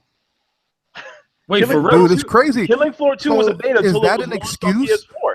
Is that an excuse to just play bugs? Like, is that an excuse to say, "Oh, if the game's fucked up, it's still in preview"? Wait, I could counter that too. And you know what? I actually agree with you. But the only counter is there's always a disclaimer when Steam drops an early access game, and it's listed below. If you read it, you are approving. You do accept the terms and conditions that this game is still in development. And if you still go ahead and accept that to pay, then you should know what you're getting yourself into. See, these betas and demos they're doing on these console games like For Honor, Ghost Recon, The Division, Destiny, all these games that they were pushing out. There's no, okay, you guys solemnly swear to take part in this, and you guys know that this game is completed. No, they're giving us betas with this type of shit. See, early access, they always list this disclaimer on the bottom in their terms and conditions that the game is still being developed. Do I like that? No, but at least they let people know this game is still being developed. even though you supported and purchased the early Yeah. access. True. I tell you what I don't like. I don't mind betas. I don't mind demos. I tell you what I don't like. When they got these YouTubers, these known YouTubers, I'm not going to name them, but they get to play the game early and they tell you nothing negative. They make out that there's no problems in the game. Oh, you're They're talking about enjoying. Dick Suckers? Facts. I know. Yeah, and then when the game comes out and the frame rate's horrible, this is bad, that's bad. They never mention it. Never. Because those guys are forever always positive, you know, and maybe it's in their like contract. You know, Yeah, especially they're they not got allowed it to early, say anything you know? negative. IGN was known for that shit. Then 2 weeks after the game released, they would change the title of the article or make another article stating the issues. Like, come on, boys, stop that bullshit. Okay. Yeah, after that time, you've already bought it though. That's the problem. But who do you some blame, though? people buy the game. Some people buy the game You based gotta on the blame both YouTuber that's people. playing. You gotta blame both though, because one, you got the developers and shit. Like, what will you feel? You don't have confidence in your game being trash or not? So what? You're not gonna allow people to voice their honest opinion on articles or whatnot. So now you've given us an embargo, telling us that I had Ubisoft one time, and the reason why they blocked me and everything because they gave me a game for free. They told me, listen, just make sure you don't talk about these issues on Assassin's Creed. This shit's unplayable. I had no choice but to say it's unplayable. And what happened? That's it. But bye partnership. They don't want to work with you again. Man. Yeah. That's why it's best to be independent as a YouTuber. Try and make your fans and subscribers be the ones that keep you honest. Because when you work with people, right, like these organizations, you are restricted in what you can say, and I don't like being zipped. Yeah, that's bullshit. I don't think I'll tell like my subscribers that like, this game is lit when it's really not. Like, I would never do that, yo. You have to play both sides. You have to say what's good and what's Unfortunately, bad. it doesn't work that way for me. Yeah. The moment people found out I work for Sony, I can't say a damn thing. Nah, don't listen to what don't listen to shit they gotta like. That's the thing. Like, people are always quick to say some goofy ass shit. Listen, if you know how to critique a game or a product or whatever, you would be professional about it instead of saying it's garbage or trash. But you'll be professional. Right. But when a game is just bugged out to its fucking core, then you really got to find a way to say it. But there's no other way to say it other than like, listen, this game's is not really optimized right now, and I feel like they should take some time off. But however you say it, it's still gonna affect the consumer. So me personally, like all these bugged ass games, and then the way people are doing fake, this game is amazing, man, cut that shit out, yo. That shit's annoying. Yeah, that game's trash, man. Stop playing. All right, I want to bring up one more topic. It might be the last topic. I want to bring up VR. Ricky. Oh shit. What's that? What's up with that VR, man? What's up with that VR? What's up with that PSVR? Yo, it's collecting extra dust. I like it. I knew it. Yeah, man. I have a lot of hopes for it in the future, but like even with Resident Evil, like, nah, man, they dubbed so much within the VR experience in that game. It's still scary as fuck, you know what I'm saying, playing it, but compared to like when you're playing the game in non-VR, I get more scared playing it non-VR just because the game looks so fake and bougie in VR. Like, I'm like, what the fuck am I looking at? Like a build? Is it true? Is it true when you don't have no body, you just got arms? That's it, arms and legs. Your boy got no head. Legit got no what head. game like, is this? Resident Evil 7. He has no actual head. Shit crazy, yo. Yeah, because like I've been seeing like the talk of VR like is non-existent right now. Like, let's be honest. Like, I see no one talking about nothing. Like, no VR. Yeah, it came up a little bit when Resident Evil was coming out, but now it dropped dead again. Like, do you think this Oculus lawsuit is a nail in the coffin for VR? What happened? Nail in the coffin for VR? Lawsuit, right? Yeah, nah, they fucked up when they ran with that lawsuit. Yeah. What lawsuit? Wait, wasn't it Bethesda? No, ZeniMax Studios. ZeniMax, yeah. 400, right? 400 mil? No, 800 yeah. mil. Wait, was it 500 mil? I'm confused. It was like, it was a lot, bro. It was like 400 mil. I remember seeing 500 mil. Buy somebody's soul with that type of money. Ooh, I'm trying to figure out what was the basically stealing the patents, technology, right? Or whatever. Yeah, the patent. Oh, okay, then yeah. That I don't see that as a thing that affects Sony. Sony's just not talking about it right now because they opted to use OLED displays, which is the hardest thing to have yield on in period. So that's the reason why they don't really have none. You can't really make that many OLED displays for the mass appeal of audience that they want. Plus, there's also that thing, like I have 2 VR headsets, and there's a lot of times the thing between because I've wrote and spoken to Mark Cerny directly when I went out to CES, and he says that the same thing that I've been saying is the feedback that PlayStation is getting, that the fact that they're going for HDR games, right? Now, a person like me that has a Z9 or a 930D TV, whatever it is, right? I'm not trying to disconnect that box to go back to HDMI 1 to be able to do my VR, but then I have to go redisconnect it again to do HDR with 4K. Nobody wants to get up and do that. It's not practical. And then the yield on it, they can't get enough. Like they expect this high number, but OLED displays are very hard to make. That's why OLED TVs cost so damn much. Yeah. And Sony is known for not talking about stuff that's sold out. Because, you know, you do a marketing thing, like, for instance, they start talking about Pros, because Pros has been selling out. It's just been on the wraps quietly. Like, there's very few Pros at Best Buys and all that. But Sony can't go out and say, oh, go buy a Pro, this, and that. It's a marketing thing, and then people go out and buy it. Like, I can't find one. They're known for not hyping up things they're sold out. Oh, you mean like what Nintendo Switch did by putting their commercial on the Super Bowl, knowing that there's no more fucking Nintendo Switches to pre-order? Fucking goofy bastard. That was goofy. I'm sorry. That was goofy. But after that, hold on, watch this. After that trailer, the Patriots won, so I'm cool with that. I hear you. VR's a growing medium, anyways. There's no rush. It's new. It's growing. I think it's. And plus, nobody wants to look away from that expensive TV they bought. Yo, the price point. Because look, a PlayStation VR here in Canada, the bundle costs $6.99. Oh, fuck that. Yo, you guys in the States, you dudes in the States be like, yo, we can't find this shit anywhere, bro. Come to Canada, they're all over the place. I can't go to one Walmart or one fucking EB Games here without stocks full of PlayStation VR. No one in their right mind is buying, over here at least, buy no PSVR for $6.99 that bundle. And the headset alone is $549. Like, yo, that's goofy price as fuck. Yo, when I say we got stocks on stocks, yo, we got stocks and stocks here because no niggas buying that. No one's buying that. Yeah, I'm not that price. You're crazy. You know what I'm waiting for? I'm actually waiting for crack. I'm just waiting for crackhead Willie to come through, man. See if he get it for the low. But other than that, I'm not getting crackhead Willie. That's the same thing I've been saying to PlayStation fans that's talking about like Nintendo. They're like, yo, to get the full experience of a Nintendo Switch, you're spending a lot of money. I'm like, did you ever think about what you have to spend to get proper 4K and HDR, then to get the full experience with VR? That's over $5,000. Right. Versus a Nintendo Switch. Like, stop it. Well, what people are fronting, you don't need to buy the Pro controller. Half of this shit you don't really need to buy. Like, look, if you're buying a Switch, what do you need really? First off, I am a man. Games. Hold on. The games and the hard. I have man hands. I can't use those controllers, dog. Have you tried it? You right? know what? You said you tried it, right? How did it feel? By the way, They're very small. Also, but then again, you use a Vita. Those Vita buttons are tiny as shit. Exactly. Dark Cloud, how many times have you touched all 4 buttons with one thumb? Oh, every time, dude. That is. I didn't even think about that now till you mentioned it. Touching you accidentally touch all 4 buttons. You got to play with that raptor claw type shit to play without hitting the buttons the wrong way. And there are people that do the dyslexic motion. Damn. Yeah, there are people that play with the base of their thumb. You can't play like that on the controller if you're one of those people, because you're gonna hit all the buttons all the time. Nah, but yeah, if you manage with the Vita, then yeah, you'll manage with the Switch, because the Switch looks like it got bigger buttons than the Vita. The Vita's buttons pinch, bro. I know they are. The joysticks on the Vita is retarded too. They're really small. That's like hella small, bro. I lie.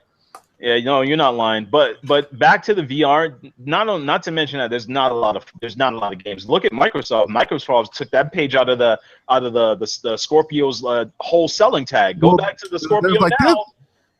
This note won't make this year.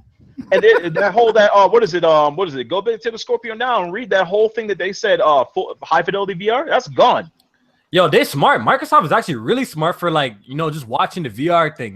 They're really smart for not jumping aboard and like. I mean, shit, they don't got regular IPs. They better not be thinking about putting out fucking VR games. Right now, they gotta focus on just core games. I'm so happy that they signed deals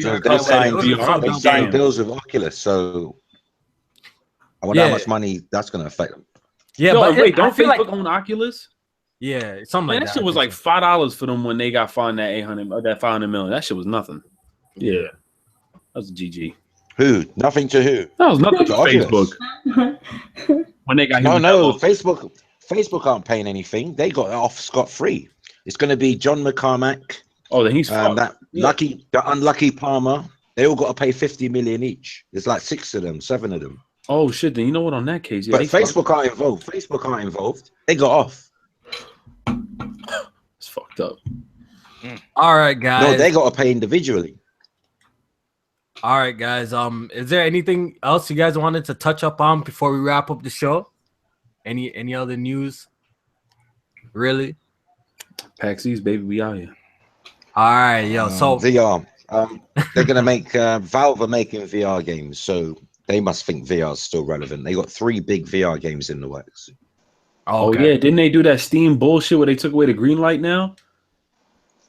I don't know. I don't You know know what that is? Yo, that's gonna be a bad attention to thing, that yo. shit. I haven't been paying attention to that shit. I haven't been on my PC lately because right now, you know, my PS4 is actually keeping me occupied with these games. So, you know, when the drought start happening on the PlayStation, that's when I hop back on my PC. But right now, yo, PlayStation is delivering right now for me at the moment. So that's where I'm playing. Anyways, yo, let's wrap it up. I don't want to keep you guys here too long. Rick, you want to do your outro? Shit, is the train coming? No. Yo, so I appreciate being here with all you guys, man. Thank you for the invite. Hopefully soon I'll be back. But make sure y'all like this stream right here. You already know. And yo, thanks for having me, man. Bless all everybody, man. Yeah, I'm glad that you finally was able to join. It's like forever since I told you to come on this. We'll definitely have you on back all day. You want to do your outro? Yeah, man. Thanks for having me. It's your boy all day. You can find me at Video Theory on Twitter. And it was a great show, man. Thanks for having me. Yeah. Really appreciate you joining. Dark Cloud. Thanks for having me, man. This is actually a really good podcast, man. You know, Dark Cloud 19.3, your game and tech head. You know, I don't even know. Y'all could call me fanboy of whatever. I don't even know anymore. Yeah, you know what it is? Yo, it's crazy. Yo, real quick, when it comes to me, like, some days I'm deemed like a PlayStation fanboy. Then some days it's just like whatever platform. It's like whatever platform you're playing at the moment. That's like you're really enjoying yourself. Right. Then you're the fanboy of that platform. Like it's crazy with some of these guys because like the days that I be tweeting like crazy shit about Xbox when you're having that streak of when I was nonstop talking about Forza Horizon 3, Gears of War 4. These niggas never at me. You know they have nothing to say to me.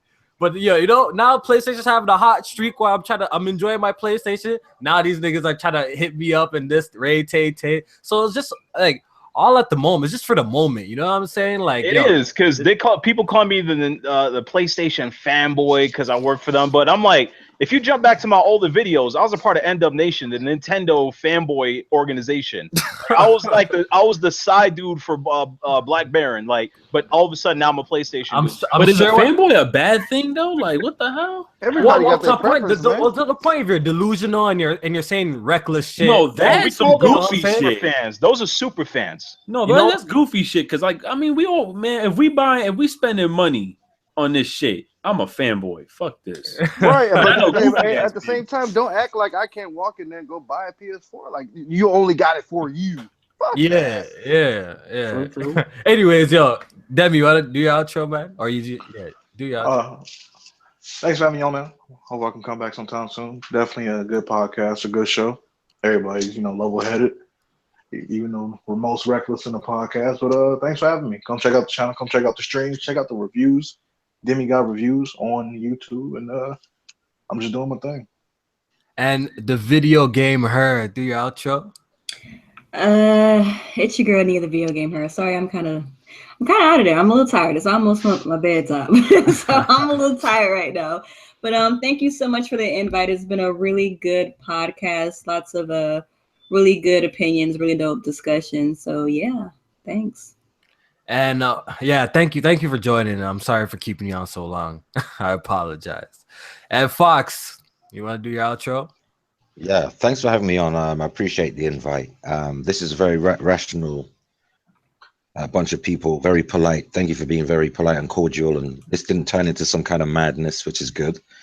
I am a fanboy, but only for these games, not the plastic. Facts. I feel you. Yeah, I want to give a big shout out to Fox too. He's off UK time, so it's mad late over there. So respect for staying. I'm lucky. I don't have to work tomorrow, so it's all good. That's blessed. But yeah, follow me on Twitter at PlayStation News Now, and do subscribe to the channel. And I want to shout out to any subscribers or viewers watching from my channel and your channels as well. You guys are a good bunch. Thank you for having me. Yeah, thanks. And yeah, guys, don't forget to hit the like button. It's greatly appreciated. You know, and we gonna be back. You know, hopefully we're gonna have our Trinity back. Next episode, Jack Move, J Main. You know what I'm saying? The Green Ranger BG might roll. That's why people call you a fanboy. Look at everybody you got up in here as your Trinity. Yo, my man went from a clean ass squad. He's gonna get a whole bunch of reckless motherfuckers. He's gonna need us to come back. This podcast was lit because this was just a nice change because it's, you know, everyone here is a new face, different opinions. But you know, I gotta have my you know, my day one mans in here. But yo, you already know, if you've been watching Press Start Podcast, we always have a diverse cast. I try to get, you know, as much different gamers as I could. Like, I like people who play on Xbox. I like people who play on PlayStation and PC. So like, I always strive for a diverse cast. You know what I'm saying? So you already know what it is. You've been following this podcast. You already know it's lit. So I don't have to even say no more. Anyways, guys, remember the thumbs up, and we out of here, man. Take it easy. Peace.